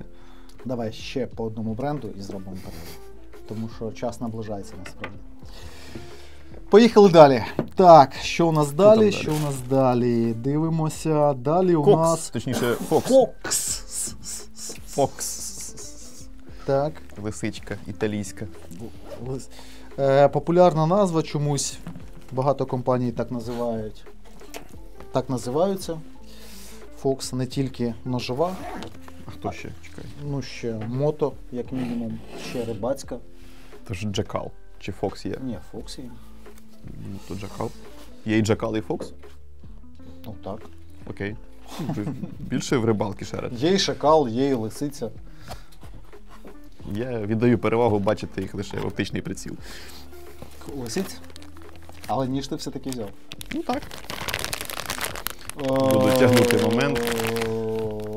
Так, ми бачимо шкіряні піхви, а це значить, що Гріша взяв мінімум щось від 6 тисяч. Ти такий, тобі в ломбарді треба працювати. Такий, так, що там у нас піхви, які шкіряні. Де там, знаєш, відразу цифри такі. Да-да-да, мікромікроскоп. Тому що дешевші моделі у них не в шкіряних же йдуть, правда? Знаєш, я не знаю, як у тебе, а в мене от Fox, я б не сказав, що це якась неулюблена мною компанія, чи просто типу ножі, які мені не подобаються. Вони подобаються. І я час від часу, та досить часто насправді, спускаюсь і туди от в магазин і дивлюсь на ці фокси закоханими очима. Але... Блін, ми походу, придурки одної, якби, Плюс... одного кущати. Я те саме типу роблю. Але кожного разу, коли в мене якимось чудесним способом з'являється якийсь незначний бюджет на придбання нового ножа, Це чомусь не Fox. От я не знаю, як так трапляється. Ну, у тебе Cold Steel, у мене Fix. Це просто. Ну, да. Черговий Cold Steel, ще якась штука там, але я не знаю. Ну от чомусь доля мене одводить кожного разу від Фоксів, хоча я наближаюся вплотну, щоб його купити. У мене є ряд Фоксів, які дуже мені подобаються, і вони всі не дешеві. Мені взагалі імпонують італійські ножі, які призначені саме там, знаєш, для використання в силових структурах, в армії, там, в поліції, для спецури. Ну, взяти хоча б екстремарацію. Вони інакші, ніж, в принципі, загально прийняте поняття тактичного ножа. Подивись на ці екстремарацію. Вони якось роблять ніж, який не коле, який не ріже, який важить як гантелька, коштує як 3 зетехи, і їм пофіг. Вони митці, вони так бачать. Сталь. Розумієш? І Італія. І це N690 на 58 одиниць. Вони ці 58 отакими цифрами пишуть. Весь плинув. N690 Кобальт. Кобальт! 58 HRC. Да, і 58 тисяч гривень. Розумієш, у них абсолютно своє бачення, яке тим не менш виводить їх на світовий рівень. Хоча, ну, там далеко не з кожним ножем можна погодитися. Та всі у нас представлені італійці, в принципі, це бренди світового рівня. Хоч Line Steel візьми, хоч Viper, хоч Fox. Але Fox, мабуть, загалом він дешевший. Якщо взяти середній цінник, він, мабуть, з цих 4 брендів, що я перелічив, він найдешевший. Якими все-таки різні. Так, ти правильно сказав. Ну, підожди. Придурки з одного куща, але, ну... Wharncliffe. Тільки у тебе модифікований, а у мене майже класичний. У мене тут така ягідка більша, ніж у тебе. Я згоден. Такий... У мене кущ такий більш колючіший, ніж у тебе. Нагадай, що це за модель, я забув назву. Shadow. Це Shadow. Якщо говорити саме про Fox, а не про всіх італійців разом взятих, то мені найбільш подобається Shadow. Оце ніж, який поєднує в собі відразу і візуал, мені подобається його дизайн, взагалі, як він виглядає, такий от він стрімкий, хижий, такий якийсь хитренький. Так, Бастіан Коу, більш відомий як Бастінелі, розробив цей ніж, і мені взагалі подобається його колаби з італійцями. От всі ці ножі, от є в них якась така хижа енергетика. Вони таке, впадають в око відразу. Такі оці махання, я так не вмію, звісно, як пан Бастіан. Але, так, загалом, що я казав, візуал, тобто ніж подобається мені і візуально, подобається, як він лежить у руках. Ну, в мене подібна, мабуть, антропометрія, як у пана Бастінелі. Тому що от він тримає ще в руках, таке, наче під мене робили цей ніж. Дуже класно тримається, перекидається, діагональний хват, всі ці там розмахування, всі ці перекидання на зворотній, все це просто, ну, типу, я не знаю, словами не передати, легше показати на камеру. Тобто ергономіка просто бомба. І водночас тим класні топові матеріали. Elmax, стилючка, яку я давно хочу в себе в колекції мати. Карбонова накладочка, зібраний на титановому фреймі. Це титан? Це титан. Титан, карбон, Elmax, Маньяго. І здоровий складаний ніж. Здоровий, класний, зручний, візуально подобається. Бастінелі, Fox, тобто, ну, всі оці слова перечисляєш і розумієш, що скільки там за нього хочуть, 8-9, здається. Ну, це щось небагато для всього переліченого, мені так здається. Не так вже і дорого. Але кожного разу чомусь, ну, не знаходиться в мене стільки грошиків. Він дуже давно у мене в списку, так би мовити, хотілок. Я вперше, до речі, чую від тебе про нього. Цікаво. Тому ми цю кашу, власне, і робимо. А, і насправді давно, ще з тих часів, коли я на оболоні в Ібісі працював, цей ніж я час від часу брав з вітрини, дивився, думаю, колись я тебе куплю, чертяку. Ну, настільки класно, вдало зроблений взагалі фолдер. От він, як наче для мене робився. Ну, це таке своєрідне ще, може, не наслідування, а десь підтримка пана Яніча по профілю клинка. Стопудово. Перегукується трохи з цим Йоджимбо, Йоджамбо. Тобто такий тактично-м'ясницький, самооборонний Modify Wharncliffe, якось так його. Ну і при тому височені такі спуски, капець. Так, просто. На Elmax. Так, капець. Так, оце от ніж, який викликає вогник, викликає посмішку і, ну, не хочеться відкладати, хочеться тримати в руках і постійно... Саме тому ти відкладаєш, так? Да? А, відкладати з рук, так, а от з цього уявного віш-ліста, там, не знаю, ножів, які хочеться мати в себе в колекції, от він вже багато років він не покидає. До речі, небагато хто робить ось заокруглений обух з насічками, отакими дрібними. Прикольно, воно так лежить. Можна трошечки під кутом пальчиком впиратися в нього. Зручно. Слухай, про що мова? Дуже розписний ножик. Слухай, жодного разу не тримав його в руках. Це мій перший досвід. Зараз почне розказувати, що це міні-сантоку для соло-походів. Ну, в принципі, виніс клинка і нахил руків'я дозволить працювати до поверхні великою часткою ріжучої крайки. Тобто щось нарубати, якийсь там салатик, редисочку, як от Гриша любить, ці помідори чері теж непогано підуть. Сосиски, відразу 3 штуки можуть отак бути. І при цьому, да, агресивне вістря, високі спуски, L-Max, ну що, тут кілька хватів реалізовано все, яке я люблю теж. Why not? Діагональний, шикарний хват. Це зразок того, як італійці зробили класний ніж. Тобто, я на секундочку приніс вам шедевр показати сюди. Це як італійці зробили класного хижака, я б так би навіть уточнив би. Тому що італійці, в принципі, хороші ножі роблять. Мені подобається загалом. Ну, не всі, як ми бачимо. Ну, зараз до цього повернемося. Ну, що тут сказати? Єдиний мінус, як на мене, це лише його прайс. І щось. Ну, і тугий фрейм. Хорош. На ходу придумає просто. Да я не зміг відкрити його. Та ти просто вже розумієш, що ти цей раунд ти програв. Ні, це жахливий фрейм. Ти щось придурюєшся. Не балуйся. Він не працює нормально. Ану, покажи. Все там працює. Так. Просто, от дивись, взагалі не напрягаючись, кладеш сюди, от, так як має бути, великий палець, кладеться на фрейм. Взагалі, без жодних зусиль, в сторону його відкладеш. Бачиш? Оп. Ну це якийсь фокус, це якийсь мухльош. Тут, здається, немає інерційного викидання. Ну, там такий... Ні, це зальот. Ой, ну я переживу відсутність інерційного відкривання, але тут керамічна кулька детенту, тут механіка. Тут механіка.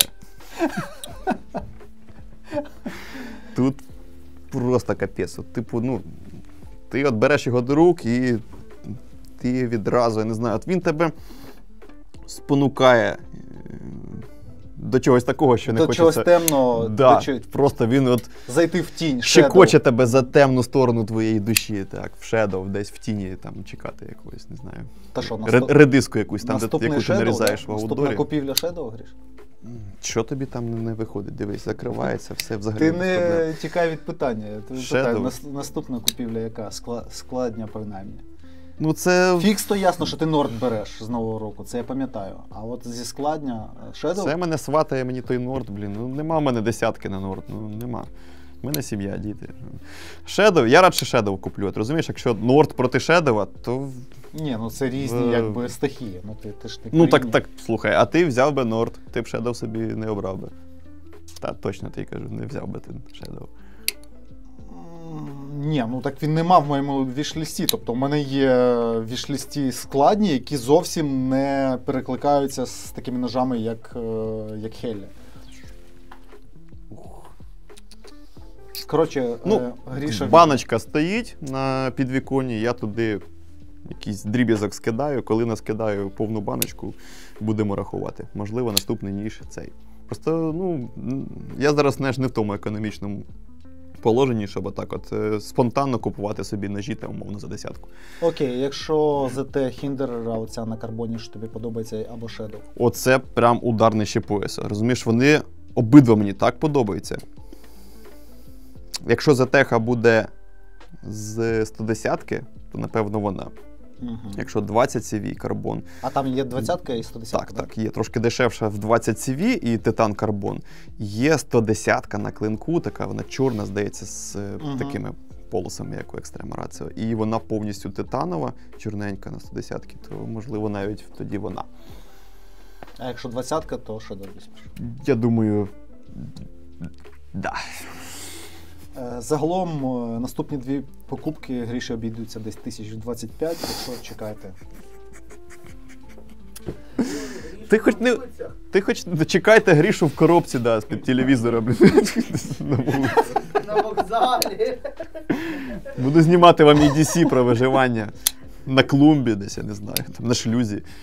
Зато з двома ножами. Буду пачку мівіни відкривати оцим от фоксом Shadow. З таким смачним фліпом. щолк. Яка механіка?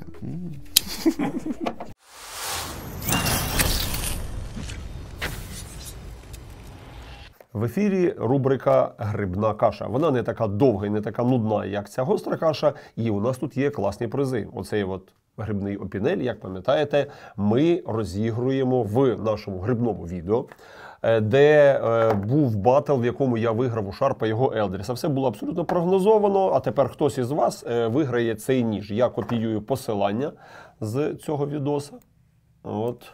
Як тут мене як скопіювати? І копіювати, і вставляю його в рандомайзер. Я думаю, що виграє людина, яка похвалила мене і сказала, який я класний грибник, і що опінель найкращий ніж грибний. Жартую, я думаю, що тут рандомайзер щось вибере. Вставив лінк, жму на рандомайз. Прикольний формат. Походу, по гриби ходжу з компаньйоном від Мора, ще один мороман. Улюблена страва – білий гриб по-французьки. Підтримую абсолютно, білий гриб – це круто. Ось цього гарного шампіньйона, який пахне не шампіньйоном, а гарним ножем, виграв користувач з ніком Smoke392. Тож поздоровляю ще раз, приймайте участь в наших конкурсах, вигравайте класні призи. Ну і повертайтесь до гострої каші, вони там теж, може, щось класне розповідатимуть. Ну, але я не впевнений.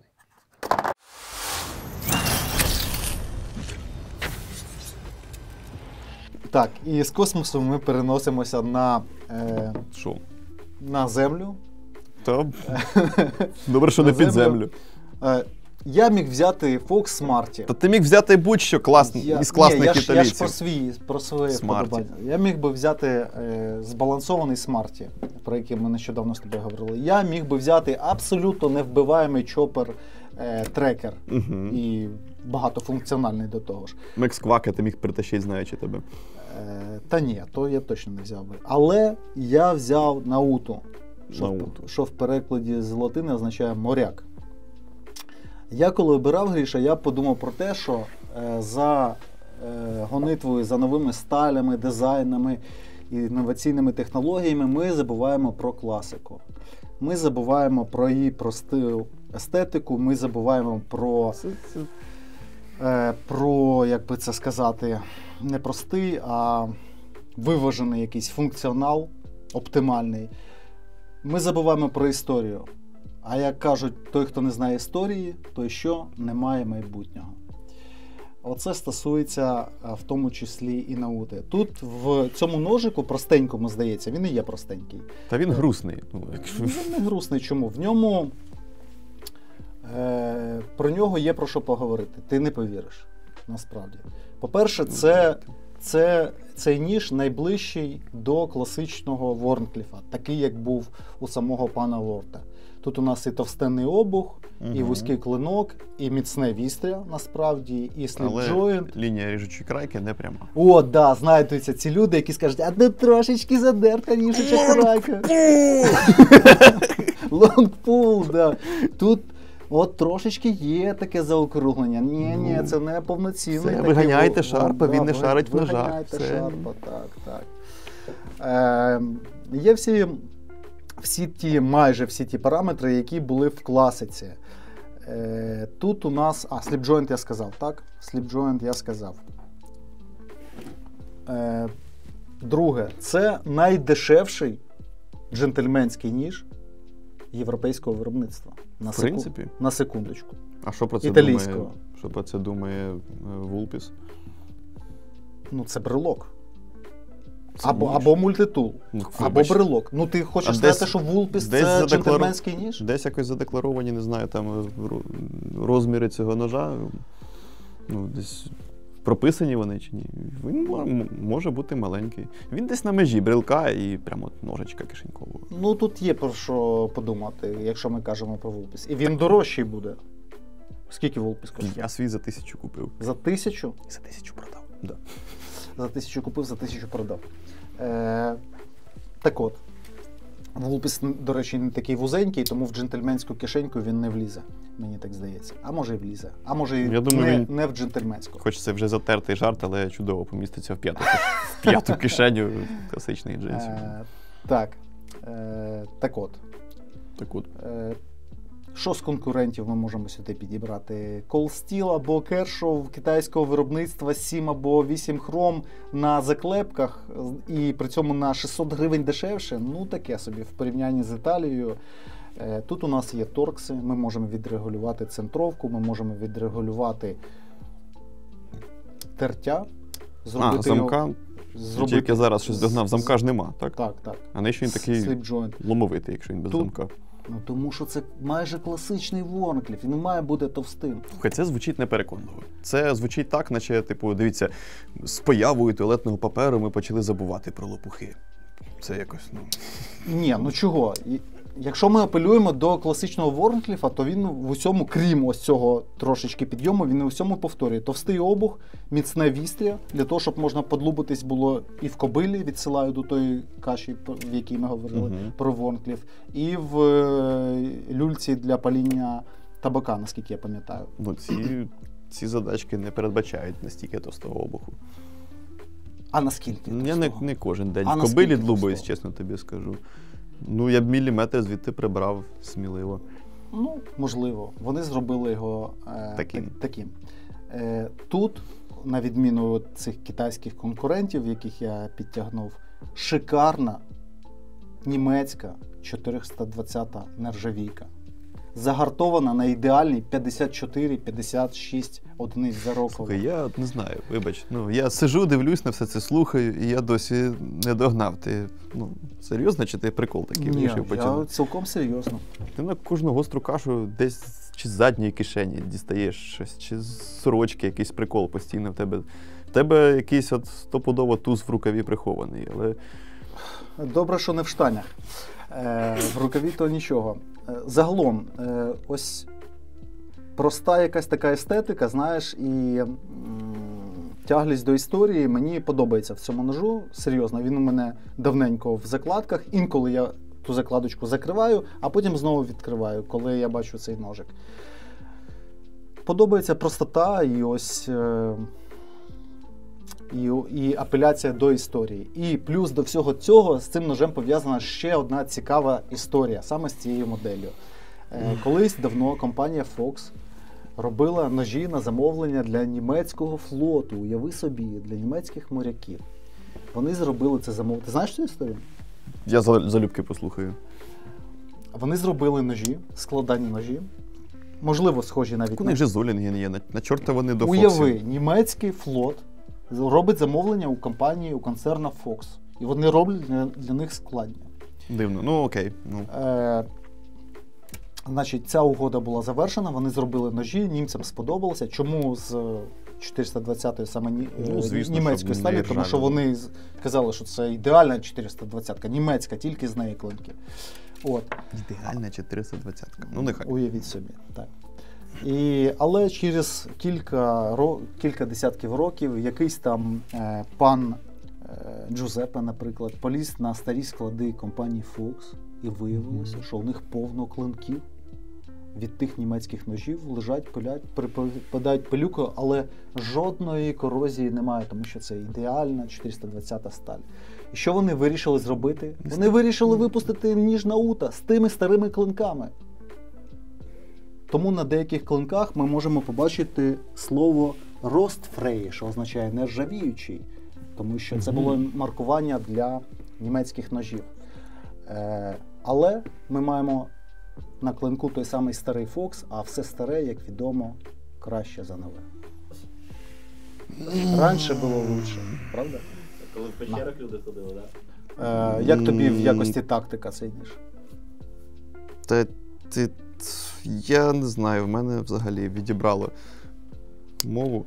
В якості сліпджойнта, як тобі це? Трясся він потрібен з таким обухом. Ну, Воробей би оцінив, тут п'ятірка, напевно, є. 4.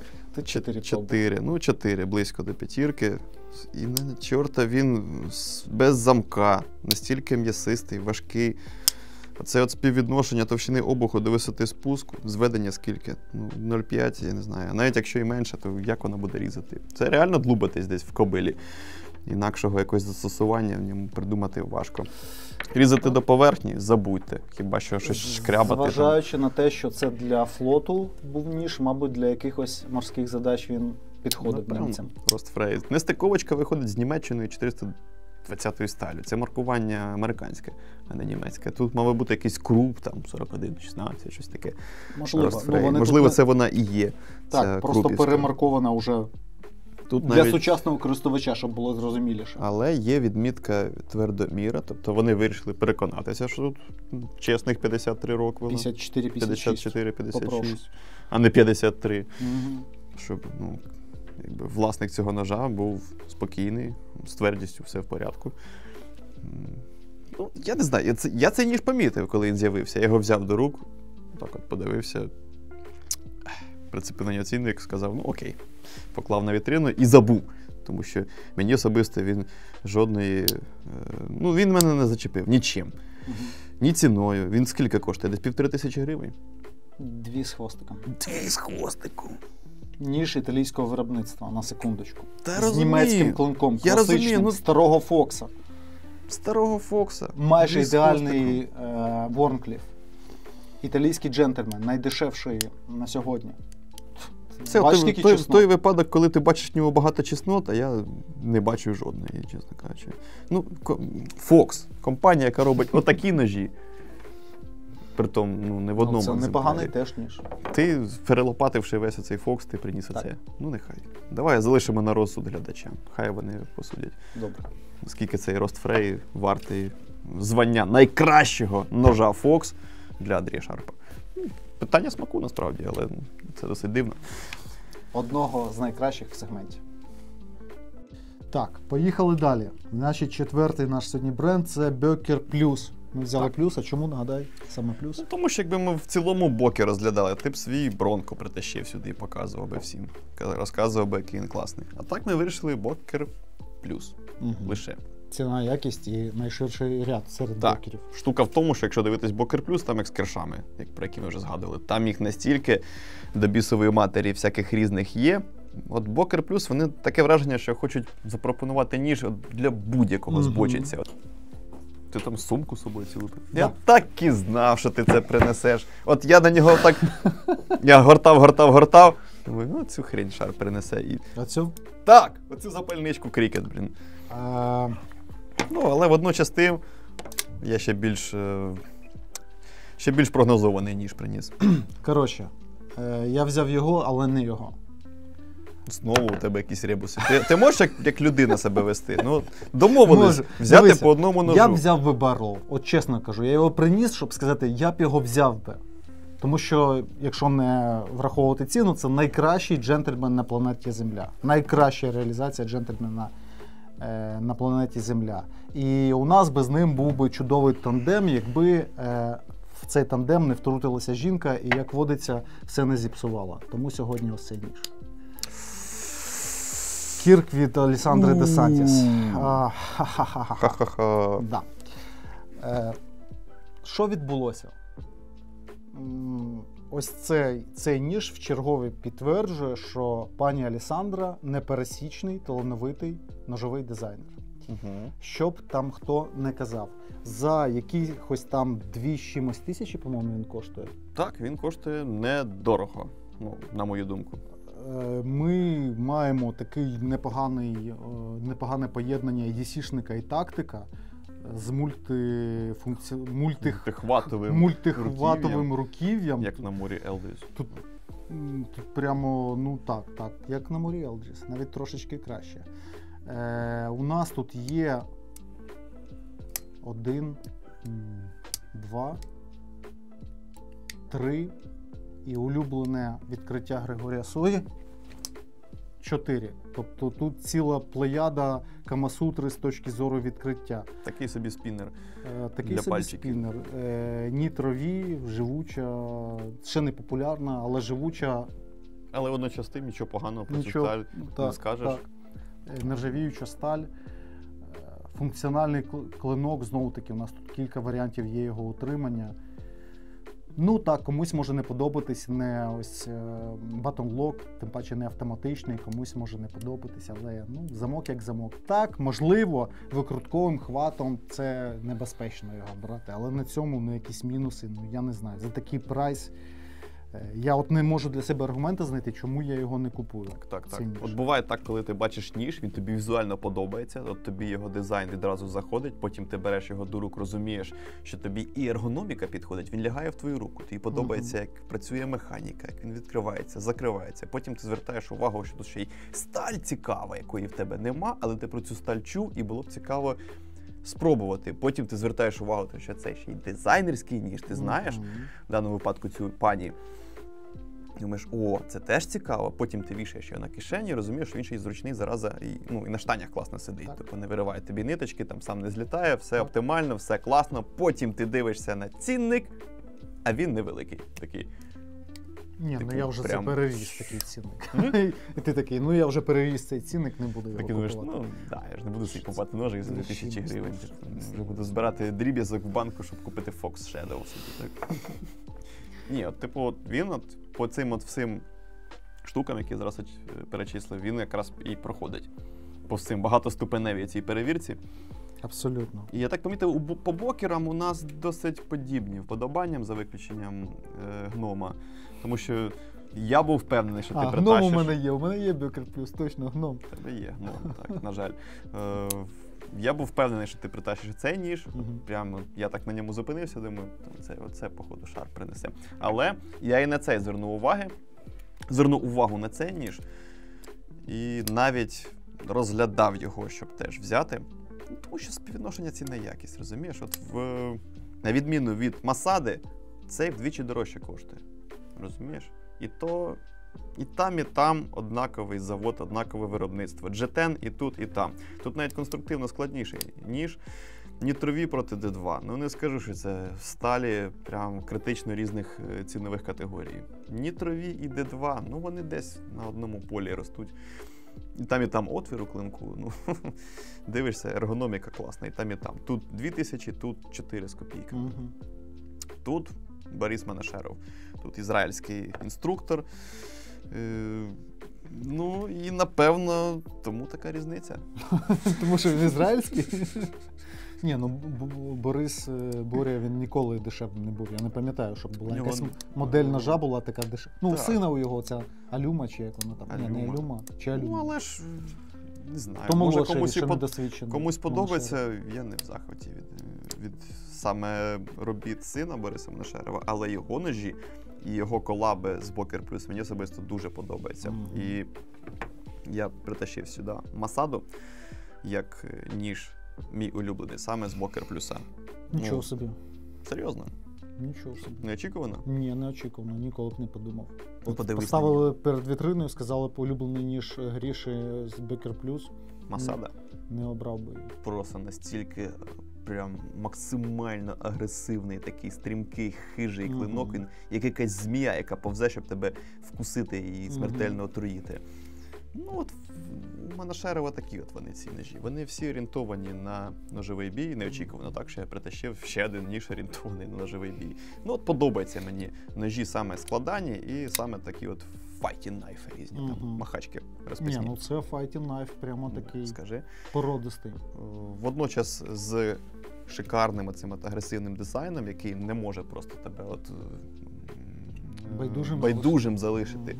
У ножа класна ергономіка, тобто Монашеров не просто так є інструктором в Ізраїлі різних єдиноборств, в тому числі і ножового бою, тому що діагональний хват реалізований просто так, як потрібно. Притом як з виносом великого пальця на обух, так і таким чином все це діло тримається і зворотнім хватом.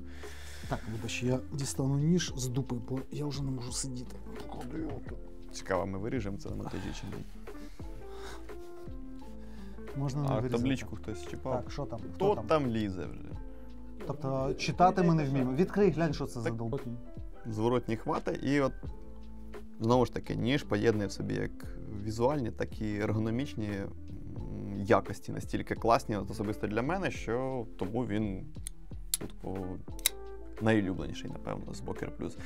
І я б собі його купив, І він у мене є в списку ножів, які я хочу придбати. Але от така штука трапилась, розумієш, що коли ці масади заїхали до нас в Вібіс, у мене вже був тоді на кишені Так і думав, що це буде аргументом. Бокер плюс Гітано від Тома Крейна. Ще один м'ясник, який робить ножі для ножового бою. Чимось схожі між собою. Вони схожі, у них подібна ергономіка. І я б не сказав, що Гітано мені якось гірший. Можливо, навіть чомусь і кращий. Це такий собі молодший двоюрідний брат Еспади. Навахоїд, такий з прикольним згином цього, вигином руків'я. Напівпістолетний такий от хват, якщо вже дозволять нам такі порівняння. Так, різучий, класний ножик, наявність якого в мене от в моєму ножовому арсеналі, ну, психологічно не дозволяє мені купити ще й Масаду. Ну, типу, два дуже схожих бокера. Цей від Крейна, цей від Манашерова. У мене вже є подібна фігня з колстілами. Я їх купую. Два тантоїда дорогущих можу собі купити, і вони будуть у мене обидва на EDC. Ну, типу, це вже щось таке, що я намагаюсь себе переборювати і не купувати якісь подібні ножі. Не впадати в такий шопізм. Так, це вже відвертий шопінг, мені здається. А так, плюси очевидні. Ергономіка, дизайн, термічка сталі. Тут шикарна D2, тут шикарна 440C, які не йдуть в жодне порівняння з якимись там ножами з сайту Т або з Аліекспресу. Все це класно гостриться, класно ріже. І це той випадок, коли, як і в випадку з CQC, людина в інтернеті дивиться, китайський ніж, D2, G10 чорного кольору, якийсь осьовий підшипник. Чому він, трясся, має коштувати там 4 тисячі гривень? Ну, з одного боку... Тут більше впливає, тому що коли 3 чимось, це ж таке. От так, коли 4 плюс за D2... І тут вже і я погоджуюсь. Тут, насправді це дійсно вже важко пояснити. Ну, термічкою пояснити не вийде. Наявністю підшипника ти не здивуєш. Ножик за $10 теж має осьовий підшипник. Лайнер-лок не смішіть. G10 – попса. Лише дизайн. Борис Манашеров, Бокер плюс. Тому такі матеріали. По суті, виключно за дизайн. Я його, так здається, в руках і не тримав. Це один з найкрасивіших ножів від Бокер плюс, який є, на мою думку. А тут підшипники, так? Так. Ну, що такий масивний, до речі, ти не відмітив бекспейса. Який теж має функціонал для... Скалкрашером, типу, якимось. Для різного скалкрашингу. Ну, є таке. Ну так, сидить він, звичайно, діагоналкою просто як влитий в руці. Для різних там дуелів. З різною нечистю. Махати приводів десь там в себе в кімнаті. Такий, так, сьогодні, що там у мене в коробці залишився? Коричневий пластилін і червоний. З яким я сьогодні буду спарингувати? Ну, або як накололи тебе твоїми обізболами. І різна дурь в голову лізе. Так. Ну, все правильно, ти з мінусів сказав. Прайс за D2. І, ну, що ще? Ну, і рекурву не всі люблять, тому що точити там складно. Не знаю. Ну, ми ж принесли ножі, які нам подобаються. Ну, так, це мені так, подобається. Хтось може з цим не погодитись. Комусь він може здатись просто от негарним. Я це також допускаю. Але для мене особисто це ніж один з найкрасивіших. Такий язик полум'я. Та просто капець, ну подивись на це. Ну окей. Така харизма, такий прям. Де? Ні, ну дядя Боря, звісно, перегинає. Ну такий прайс. Вже б міг би цю свою накрутку 450% не давати на ніж. Ти жив в Ізраїлі? Ти думаєш, там дешево? Думаю, ні. Ну, нічого. Ладно, переїхали. Окей, погнали далі. Далі у нас що? Line Steel. Line Steel. Зараз Ендрю Шарп дістане рок. Але це рок не злий, а рок цілком навіть і добрий. Роковий ніж. Роковий ніж, абсолютно. Для Ендрю Шарпа. Так, і Гріша дістане SR, який це? 11 SR. 11 SR. Що там у тебе на клинку? Слепнер Удехол. Значить, це ніж до 10, да, тисяч? Так. SR-11. А цей з там М390 за 10 тисяч. МЗ-90. Чому? Ні, 10, а не 11, там 800. 10 тисяч. Щас. Давай переконаємось, тому Давай. що я бачив такий самий рок за 11800. Ну так ти ж дивився у перекупів, я думаю, ні? Працюючи в BBC, я маю дивитись ножі у перекупі. Ну, типу. Ну, це припущення було. Можливо, і ні. Тобто... То за 10800 можна купити рок з М390. Да, М300, або за 9, скільки? Або за 9 там, до 10 тисяч. Ну, Можна думайте все самі, тисячі різниці, прикольно. у вас суперпорошок чи проста шведська інструменталка? Проста шведська, давай. Не цей. Ну, трошки краще D2, ну я погоджуюсь. На секундочку, одна з найкращих інструментальних сталей непорошкового сегменту європейського виробництва сталь, над якою попрацювали розумні люди. І зробили нарешті D2, але такою, от, якою вона має бути, а не такою, якою створювали 60 років тому. Угу. І з таких от суттєвих переваг Слепнер проти М390 зараз, звісно, заплюють, закидають тапками, але по великому рахунку цей потрібно буде мазати якимось жирком, а цей не треба буде. А що там з вістрям у Слейпнера на бушкрафтерській лінійці у Lion Steel? А що там з вістрям у Слепнера? Ну, тобі, мені здається, краще знати, що там з вістрям у Слейпнера. Що там? Стійке до бокових Чи- навантажень. Воно стійке, да. Просто Гріша вже занадто багато підтягується на турніку, як мені здається. Ну, це має певний вплив на стан ножів, які ми піддаємо тортурам. Не Окей. без цього. Давай про ці вже перейдемо. Ну, тут логічно. Найтехнологічніша компанія в світі ножова, і ми не могли взяти не найтехнологічніші їхні моделі. З усіма оціми всякими, як він називається, забув. Ротоблок. Ротоблоками, Добрий в день. моєму випадку з кліпсою, яка ховається, з найакуратнішим сухариком на планеті Земля на 2 гвинтах. Що, серйозно? Ну, мені здається, коли- що це не люди робили. Коли сухарик на одному гвинті, то чим він менш акуратний? Ні, саме його виконання. От ти на нього дивишся, А. таке враження, що його А. штучний інтелект робив, а не людина. Слухай, так він так туди вписується класно? Ну, да. Ні, твій сухарик явно симпатичніший за мій. Ні, тут чесно, це прям топовий сухарик. Топовий сухарик. Виточений з цільної заготовки, в моєму випадку з'ємний фліпер, топова сталь. Ну що сказати, це повна, от ми бачимо, це от баланс, розумієте? Коли в тебе є і тяглість і до класики, і до чогось космічного, надсучасного. І коли ти збалансований ззовні, ти збалансований всередині. Це допомагає жити, друзі, повірте. Подивіться на мене і подивіться на Грішу. І все стане ясно відразу. Ну скажи ти що-небудь про компанію Lion Steel і складання ножів. Що SR-11, давно до нього придивляюся, я його взяв сюди, тому що, мені здається, в їх лінійці він найбільш збалансований, як за ціною, так і по якості, по розмірам, тому що це досить великий ніж, він чи маленький насправді. Ніж з Італії, ніж з міста Маньяго, з прайсом до 10 тисяч гривень. В роздрібі. В роздрібі. Без рахування всяких знижок, з інтегральним руків'ям, яке, на секундочку, на мою думку, є вершиною сучасних технологій фрезування металів. Це от потрібно потримати в руках, подивитись, наскільки деталізована фактура. Наскільки деталізовані всі ці насічки, наскільки тут вибірки, багато, пропили. наскільки багато тут пройдено так фрезою, щоб все це зробити. Що сказати?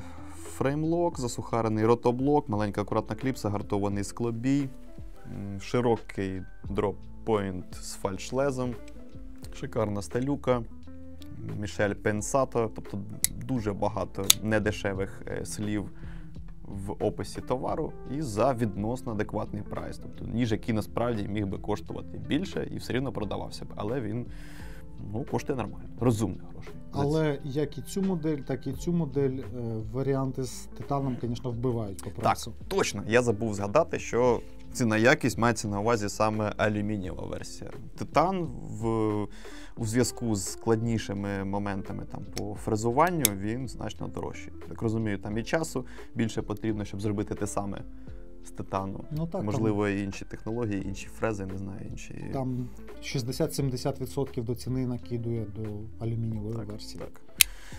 Мені досі дуже соромно, що ми не допетрили оцей прикол з стопорною бонкою, що інакшим чином її в інтеграл не вставиш. теж мені інженер називається. Але добре, що ви нас поправили. Це Так. багато чого вартує, коли глядачі можуть інколи носа втерти і тим, хто робить. Ну, як інколи, Контент. майже під кожним відео. Ну так, Але ми вам і за це вдячні, насправді. Чому я не взяв рок? Можливо, мене хтось запитає, може ні. Ну то, що ти подивився лише одну стійку з ножами. Ні, не через це. Мені не тільки SR11 подобається. Ну чому ти сприймаєш мене як якогось узколобого? Я не сприймаю, я просто припущення зробив. Я б не здивувався, якби ти мені те саме сказав. Просто на чорта потрібен зйомний фліпер. От ти це виводиш як якийсь плюс. Ну, коли можна буде мандрувати Європою. От коли можна буде мандрувати, можливо, я принесу цей ніж. А зараз, по-перше, цей фліпер на біса не треба, щоб його знімати, ну, серйозно. По-друге, кліпса. От це технологічно, це так, оригінально. От вони зробили дійсно щось таке, чого ще не було. Кліпса, яка от так от виїжджає таким ліфтом. І ховається, коли це не потрібно. Тобто відчуття, що кліпсу просто зняли, викрутили і викинули, коли там треба працювати цим ножем. Але я б не сказав, що SR11, коли його тримаєш, сильно має інші відчуття. Ну от візьми його. Тут велике об'ємне руків'я і малесенька така кліпса. Згодом. Там яка буквально трішечки вона впирається в долоні. Яка тим не менш тримає нормально цей ніж. Він хоч і слизький такий весь, але він не злітає з кишені. А ця кліпса... і тут фліпер такий, він солідніший, як упор солідніше він працює. Так. Звісно, в виборі сталі, так, я буду кривити душею, якщо скажу, що Слепнер – це те саме, що М390. Ні. Ні разу. М390 – це шикарніша просто сталь для DC-ножа. Слепнер теж хороша, але вона і ржавіє, як D2. І от за нею потрібно трясся дивитися. Якщо ти щось порізав, не витер цей клинок, або просто десь його отак от пальчиками потрогав, і він у тебе в штанах, в якихось джинсах десь там на тиждень полежав, він буде і ржавий. І прибрати ту іржу іноді важко, не покоцавши фініш, цей сатин. Тому я хотів принести SR11 із Слепнера і з чорним покриттям. Угу. Але його не було, так? З алюмінієм, Слепнер, чорне покриття і без оцієї лінзи, тому що, знову ж таки, лінза на EDC. Серйозно? Він без лінзи? Він без лінзи. Прикол. От. Я не сильно, чесно кажучи, хочу лінзу. Вони роблять і лінзу, і не лінзу. З покриттям без лінзи. Я думав тільки з лінзою. Ні. Нічого собі. І так, і так. Прикол. Та ну слухай, лінза на EDC ножі, це ж, мені здається, це для якихось ентузіастів. Як на що? Що можна було вибрати? Хочеш лінзу? Бери лінзу. Не хочеш? Ну не бери лінзу. Да. Хочеш, бери. Хочеш бігай, хоч не бігай. Ну. Оця от історія з твоєю кліпсою на року, от мені здається, що вона якась колекційно, знаєш, збиральницька. Це от для тих людей, які різні там ножові технології в себе колекціонують і ножиками ріжуть бумажку А4 на полиці. Нам колись один з наших глядачів писав, що він купив рок і зняв цю кліпсу і поставив якусь іншу. Я не уявляю, як воно виглядає, але я пам'ятаю цей коментар, я просто в якомусь шоці був. Це прикольно, це колекційно, але з точки зору практики це перебор. Чому? А що тобі не подобається? А походи з ним, попробуй. Та це незручно. Думаєш? Воно задумувалося як покращення в плані зручності, але по факту ні. Мені ця кліпса подобається значно більше. Ну, це щось нове. Це все-таки ергономіку робить максимально довершеною в тому варіанті руків'я, яке тут є. Як воно носиться? Ну так. Я не носив, мені важко сказати, але можна спробувати. Чому б ні? Колір, скажи. Колір. Колір. Таке враження, класний. Що якщо його стиснути, з нього апельсиновий сок потече. Скажи, дуже насичений. Соковитий такий, він прямо як якийсь фруктик, якась цукерка. Не дешевий помаранчевий. Так, він не просто якийсь типу помаранчевий, він прямо апельсиновий якийсь. От єдине, що знаєш, мене дивує, чому тут така здоровенна вибірка на фреймі, отут, в порівнянні з роком? Якщо закінчилися, типу, дрібні фрези чи що? Та біс його зна. Знову зараз почнемо щось придумувати, а нам просте пояснення напишуть. Тут руків'я більше, значить і вибірка більше. Напишіть, чому така здоровенна щілина тут. Чому не можна було зробити менше. Ви, напевно, знаєте. В порівнянні от з цими двома моделями, тобто і тут алюміній, і там алюміній. Тобто тут причина не в металі, тому що на титанових там зовсім волосинка дуже тоненька. щілина. А тут вони товстенькі і вони різні. Мені все рівно серед 11 подобається більше. Він і візуально якийсь гарніший. Чому? Тому що він хижий, крупніший. тому що він більш захищений. Це знову твої всі оці мотиви з ножового бою, самозахисту, з ножем і...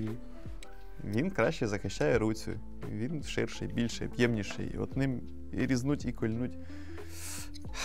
А цей більше DC-шний, тому він мені подобається більше. Ну і більш такий, типу, технологічний. Окей. Тут якби протистояння майже не виходить, насправді. Нічого нового, насправді.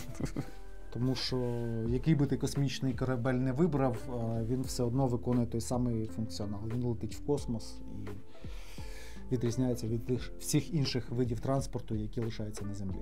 Будь то такий чи такий. Ну, ти так по-своєму так завершив цей блок. Намагаюся завжди так робити. Так, що у нас далі? Останнє. Останнє, ми вже добігли останнього. Угу. Всього пройшло 2,5 години, а ми дійшли до останнього. Так, це буде кумедно.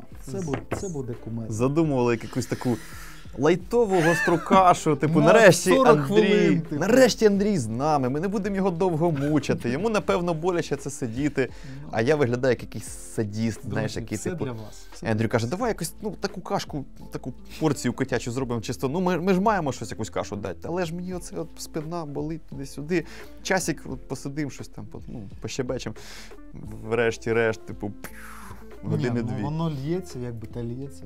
Ми... Інколи навіть забуваю про біль. Чому? Так, крайній бренд. Я взагалі не розумію, нахріна ти притяг китайця чистокровного артисан сюди, от в цей довершений просто топ брендів неулюблених. Не те, щоб я прям принципово за нього топив, але, здається, ми цей список разом складали, і ти одобрив і артисан, і ти щось не... Я одобрив, сказав ти, а я одобрив. І не вознікав тоді. Да. Але, знаєш, у мене прямо якась алергія є до чистокровних китайців, що я, коли обирав ножі, взяв навіть не той бренд, не артисан я взяв, а CGRB. Потім я це помітив і поміняв уже на артисан. Чистокровних брендів китайських, не китайців, я не до людей маю претензії. Просто вже від вас камери устали. А дуби не гнуться. Дуби не гнуться. Давай, ну що покажете? Последній. Последній бой кого? Тебе і сосиски в тісті? Тільки перший раунд. Камери вимикаються, оператори хтось спить, Хтось їсть. Хтось взагалі пішов. Таке. Жека ще якось терпить. Жека тричі вставав, ноги розминав. Така лекція. Ніяк не доб'ємо. Ой, капець. Так, ну що, дістаємо артисани? Та давай. Сподіваюсь, ти взяв не традішн. Ні, Tradition. Тривалий час був моїм фаворитом. Я постійно наголошував, що серед всіх артисанів, серед того безумства, що вони роблять, тих незрозумілих кобрів, пітонів, вони там, перші партії артисана, от видно було, що вони ні з ким не консультувалися і вирішили, а давайте зробимо щось прикольне. Серія Пітонелло. І бажання зробити щось прикольне без залучення досвідчених ножовиків, не... Впливає на оту запилену вітрину у нас. Призводить до того, що просто продавець там раз на тиждень пилюку стирає з цих ножів. І, знаєш, ці школярі, яких мама відтягує від вітрини, мама, хочу той керамбіт, купи мені. Тільки цього не вистачає. Так, чи балісон? загалом у компанії... Вже ж логіку завершу. І на фоні всього цього безумства був Tradition. Просто він як сонечко сяяв на цій вітрині. От там ті кобри повзають, і ці керамбіти, різні там тантоїди, самі збочені, які тільки можна придумати. І Tradition. От раціональне зерно. Ніж, яким він має бути. Досі дивуюся, як так вийшло. Як вони пальцем в небо вгадали? Не знаю, чи може просто хтось розумний підійшов, так от... Може європейська делегація крізь цех проходила? Хтось там просто ручку дістав, так на папірці намалював, зробіть отаке просто, і не мучайте вола, от врешті-решт. І вони типу, давай і це зробимо, і от оце, що намалювали, теж випустимо. І врешті-решт... Будемо в довісок той Tradition, коротше, давати. Той Tradition в топах, в шмотах, я не знаю, в кишенях ножовиків, в постійних інтернет-замовленнях. От він пилюкою не припадає. Вони не згавили момент, зробили його в преміальному сегменті. Tradition у нас був в звичайному варіанті в гострій каші D2 GTN, він був в гострій каші про збалансовані клинки, там, де лом з ефектом бритви, тому що геометрія реально, от вона чітко посередині, між ломом і різаком. Він був в преміальному сегменті, там, де я розказував, і ти розказував про ножі, які могли вартувати більше. Типу, як ніж, практично ідеально зібраний, але там з бюджетом 8К. Порошок, титан, і нема до чого придовбатися. Єдине, що не гучне ім'я поки що. Загалом, і от вся ця моя любов до традішена, при тому, що в мене його не було, тривала роками, аж поки мені до рук не потрапив оцей ніж. Сіріус. Ні. Камі. Камі? Камі. Такий Це собі, персонаж зі Street Fighter, це дівчинка з косами така, блондинка. такий собі камінаут. Ти знову преміалку взяв? Капець. От тут оце, ну, любов з першого, так би мовити, дотику. Гріша якби оригінальністю сьогодні особливо не вирізняється. Ти добре вирізняєшся, ти приніс сюди оце, з цього Фокса. Ендрю, серйозно, я досі не можу зрозуміти. Ну, Перелопативши поклади, весь Фокс, ти приніс Не ламай. Ростфрей за 2000 гривень. Класика. А що? Китайців купувати? Оце класика, да. Китайців купувати. Давай, діставай вже своє. Єдиний фікс від Артисан. Рекхард. Ну давай ти спочатку про свою преміальну розкажи, а потім я розкажу про це. Таке ж. Чудо. Ну, Розписний по-перше, дизайн, мало рекурва, кого- колючий, ріжучий, ухватистий. Мало кого здивувало те, що я приніс оцей ніж, враховуючи попередні зразки, які сюди притащив. Мені здається, що пан Дірк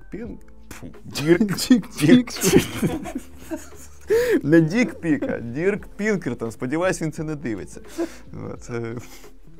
Але, очевидь, це, блядь.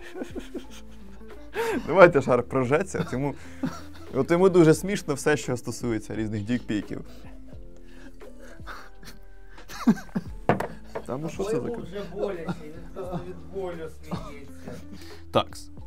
Ти просміявся, все нормально. Гарна міката шершава, мені подобається. В руці лежить добре. Вроді ж дорослий, степенний чоловік, а іноді сидиш і ржеш з мікарти. Ну, Насправді, мені ця мікарта подобається. Я не знаю, чого я заржав тільки що. Дірк Пінкертон. Окей, Мгм. ще раз. Без... Американський дизайнер. Так. З його появою в компанії Artisan, от якось справи стали краще, мені так здається. От він як не зробить їм якийсь ножик, так його приємно в руки взяти і, вочевидь, ним щось можна і порізати. Він, як ніж, чудово свою функцію виконує. В даному випадку, особисто для мене, це просто любов на ніж. Все, як я люблю. Руків'я з двома упорами, яке чудово сюди лягає, діагональний хват. От рука прямо як влита тут. Клиночок з порошкової сталі С35 фієн, рекурочка, високі спуски, але не від обуху, є де вчепитися, щоб загострити. А, там є трошечки, да? Типу прямого полотна. Ага, все, я не Мгм. побачив, здавалося, що від обуху. Очевидь, Ага. пан Пінкертон фанат, не знаю, холодної сталі, холодної зброї, м'ясних робіт, ну я не знаю, як ще пояснити, але в нього такі досить агресивно-м'ясницькі ножі виходять подекуди. Не всі, але час від часу таке є. Ні, ну він гарний. Я більше тобі скажу, він мені набагато більше подобається естетично, ніж варіант від пана Бориса. І видно, що Пінкертон це не тільки видатний детектив, а ще й талановитий ножовий дизайнер. Не дивлячись на те, що це робилося в Китаї, на китайських потужностях, не самого преміального бренду, але ніж виглядає не по-китайськи, м'яко кажучи. Фрезована кліпса, ну, титан, мікарта, порошочок, 35-ка. Мені здається, що якби він робив ніж чисто для мене по замовленню, типу, так як я його попросив би його зробити, то це було плюс-мінус щось таке, як цей Камі. Він мені нав'язливо нагадує колстілівський Спартан. Асоціюється, особливо Схоже, по клинку, схоже. скажи. Є такі образи, от щось подібне є. Але такий Спартан, знаєш, компактніший, зібраний на титановому фреймі з порошкової сталі і якось культурніше трошки виглядає. Таке враження, що його типу надмірності зі Спартана прибрали, типу так. Трошки вирівняли, зменшили упорчики і вийшов такий більш цивілізований Спартан. Так, от Спартан для тих, хто хоче виглядати пристойніше, але не зраджувати своєму світогляду. Вподобанням. Своїм ножовим вподобанням, скажи. Ну, от візьми його в руці. Теж не Ну, погодься. Ні. Ось такий ножичок. Я трошечки сумнівався, коли ти його в руках крутив, що чи не буде ось цей проміжок маленьким. Ні, Не тут буде. місця, тут з запасом. Прямо Навіть місця. на більшу руку буде На нормально. більшу, так. Тобто і для великої руки цілком він може лягти. Не надлишковий, розумієш? От він якраз в адекватних межах. Але при цьому, Високий агресивний, спуск на широкому харизматичний. полотні. різучий. Мгм. Класний ножик. Ну, а прайс? Прайс теж в районі до 10 тисяч там. Ну, плюс-мінус, як SR11, напевно. До 10 тисяч, як SR11, але виробництво Китаю. Ну, друзі, якщо у вас немає такої алергії, як у мене, то я з грішою аргументацією цілком і повністю згоден, тому що ніж виконано майже бездоганно. Подивись, як вони фрезують титан, і візьми Line Steel. Я не хочу зараз порівнювати і казати, що це одне і те саме, але китайці нас доганяють по складності фрезування своїх деталей. Тут також не просто якась болванка, не квадратний кусок титану. Тут Вони по кліпсі пройшлись, вони зробили його цікавішим. Кілька площин, ну так, видно, всі ці оброблені краї, все зроблено акуратно, Шершава делікатно, мікарта. дорого. Так, не зрозумів, а де...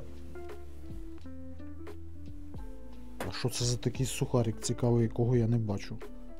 Ти щось розумієш? Та є там сухарик, його там не може Я гвинт бачу, сухаря не бачу. Ну, щоб побачити сухарик, потрібно відкрити очі.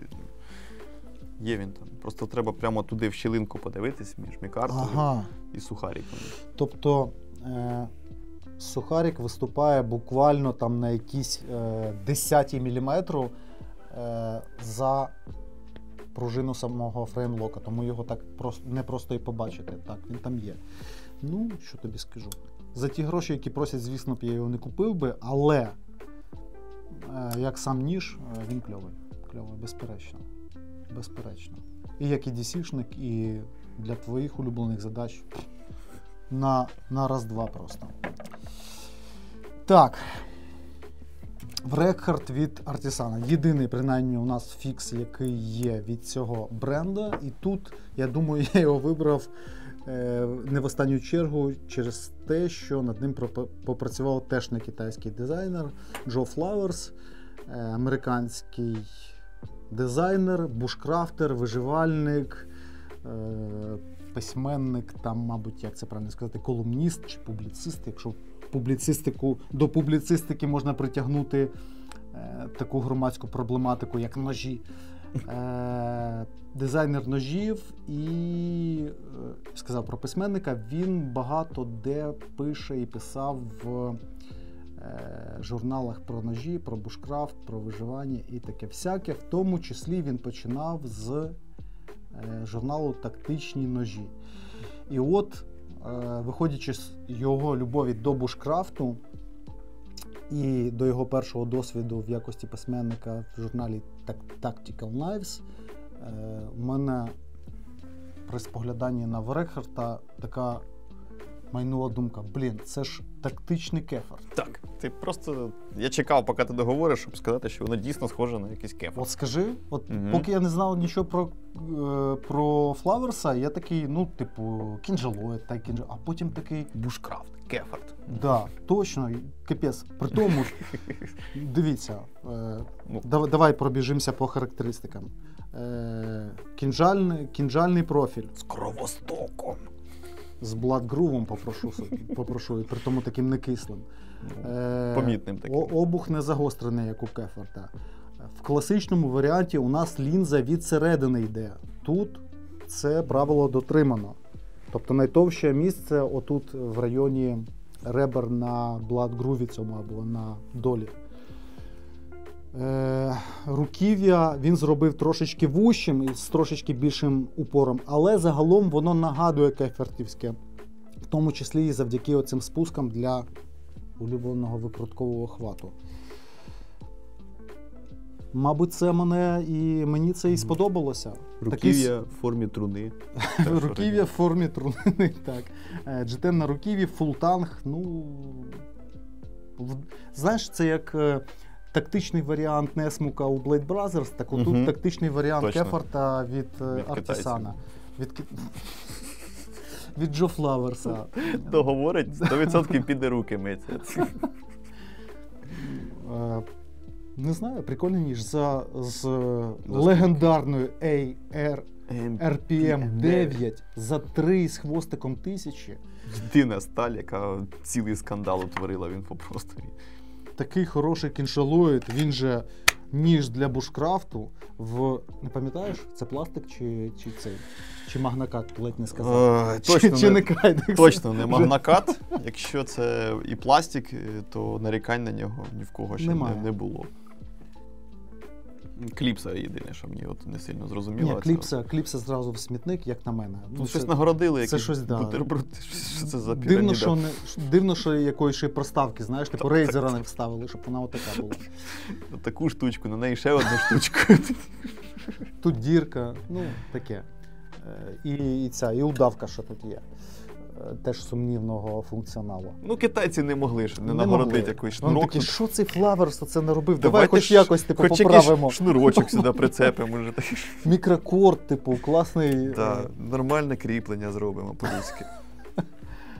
Ні, реально, це, звісно, просто викинуть, відірвати і забудь. Загалом, кінжалоїд, яким можна ще і порізати.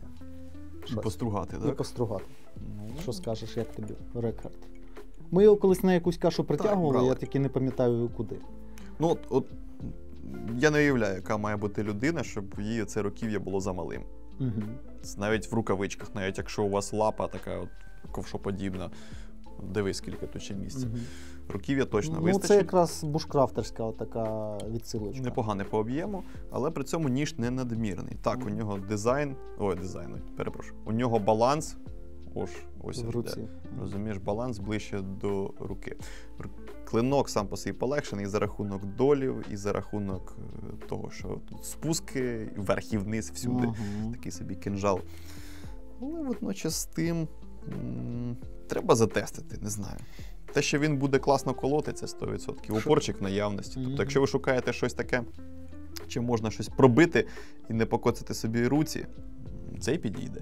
Не холодний. Не холодний, так.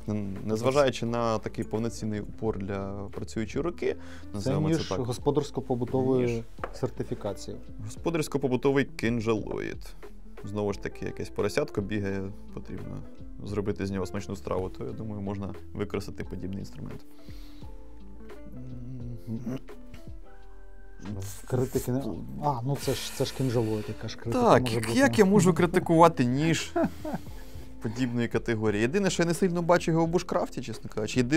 Хіба що це бушкрафт такий, в якому постійно потрібно відмахуватись від якихось, не знаю, ніндзя на тебе там будуть нападати, і ти тут собі якусь стружку нарізаєш дерев'яшки, тут через 30 секунд ти вже когось там чекаєш в тому лісі. Це мотиви Кефорта, але це тактично-туристичний ніж більше, ніж бушкрафтерський. Але підмітив, що це така відповідь Blade Brothers Несмуку. Взяли класичний Кефорт, зробили щось а-ля тактикульне на його базі. Як мінімум це цікаво. І по співвідношенню... Саня Воробей, якщо купить, то він там загострить, мені здається. Отут загострить і по обуху трошки товстішим зробить, бо це куди це годиться? Скільки тут? 2 мм? 2,5? Мало. Ні, там 3. Хоч і фултанг, але давай глянемо. По міркам Blade Brothers це ріденький фултанг. Це такий для дітей більше. Значить, по характеристикам 112 мм клинок, 3,2 в найтовщому місці, тобто по центральній осі. І вага, давай глянемо, цікаво. Вага не вказана. Вага засекречена компанією Artisan наразі. Конфіденційна інформація. Приходьте в магазин з вагами і важте її самі. Так. Мені більше нема чого додати. І це добре, тому що на цьому будемо завершувати, нарешті, мабуть, одну з найдовших гострих каш, на диво найдовших. На всі представлені ножі, як завжди, буде знижка. Друзі, заходьте, обирайте найкращі варіанти, те, що є у нас в наявності, і ні в чому собі не відмовляйте. Правильно, Гриш? Так. Все, давай відпускати людей вже. Дякуємо, що подивились. З вас підписка, лайк. З нас наступні гострі каші. Побачимось в коментарях або в магазині. Все. І До після зустрічі. Нового року.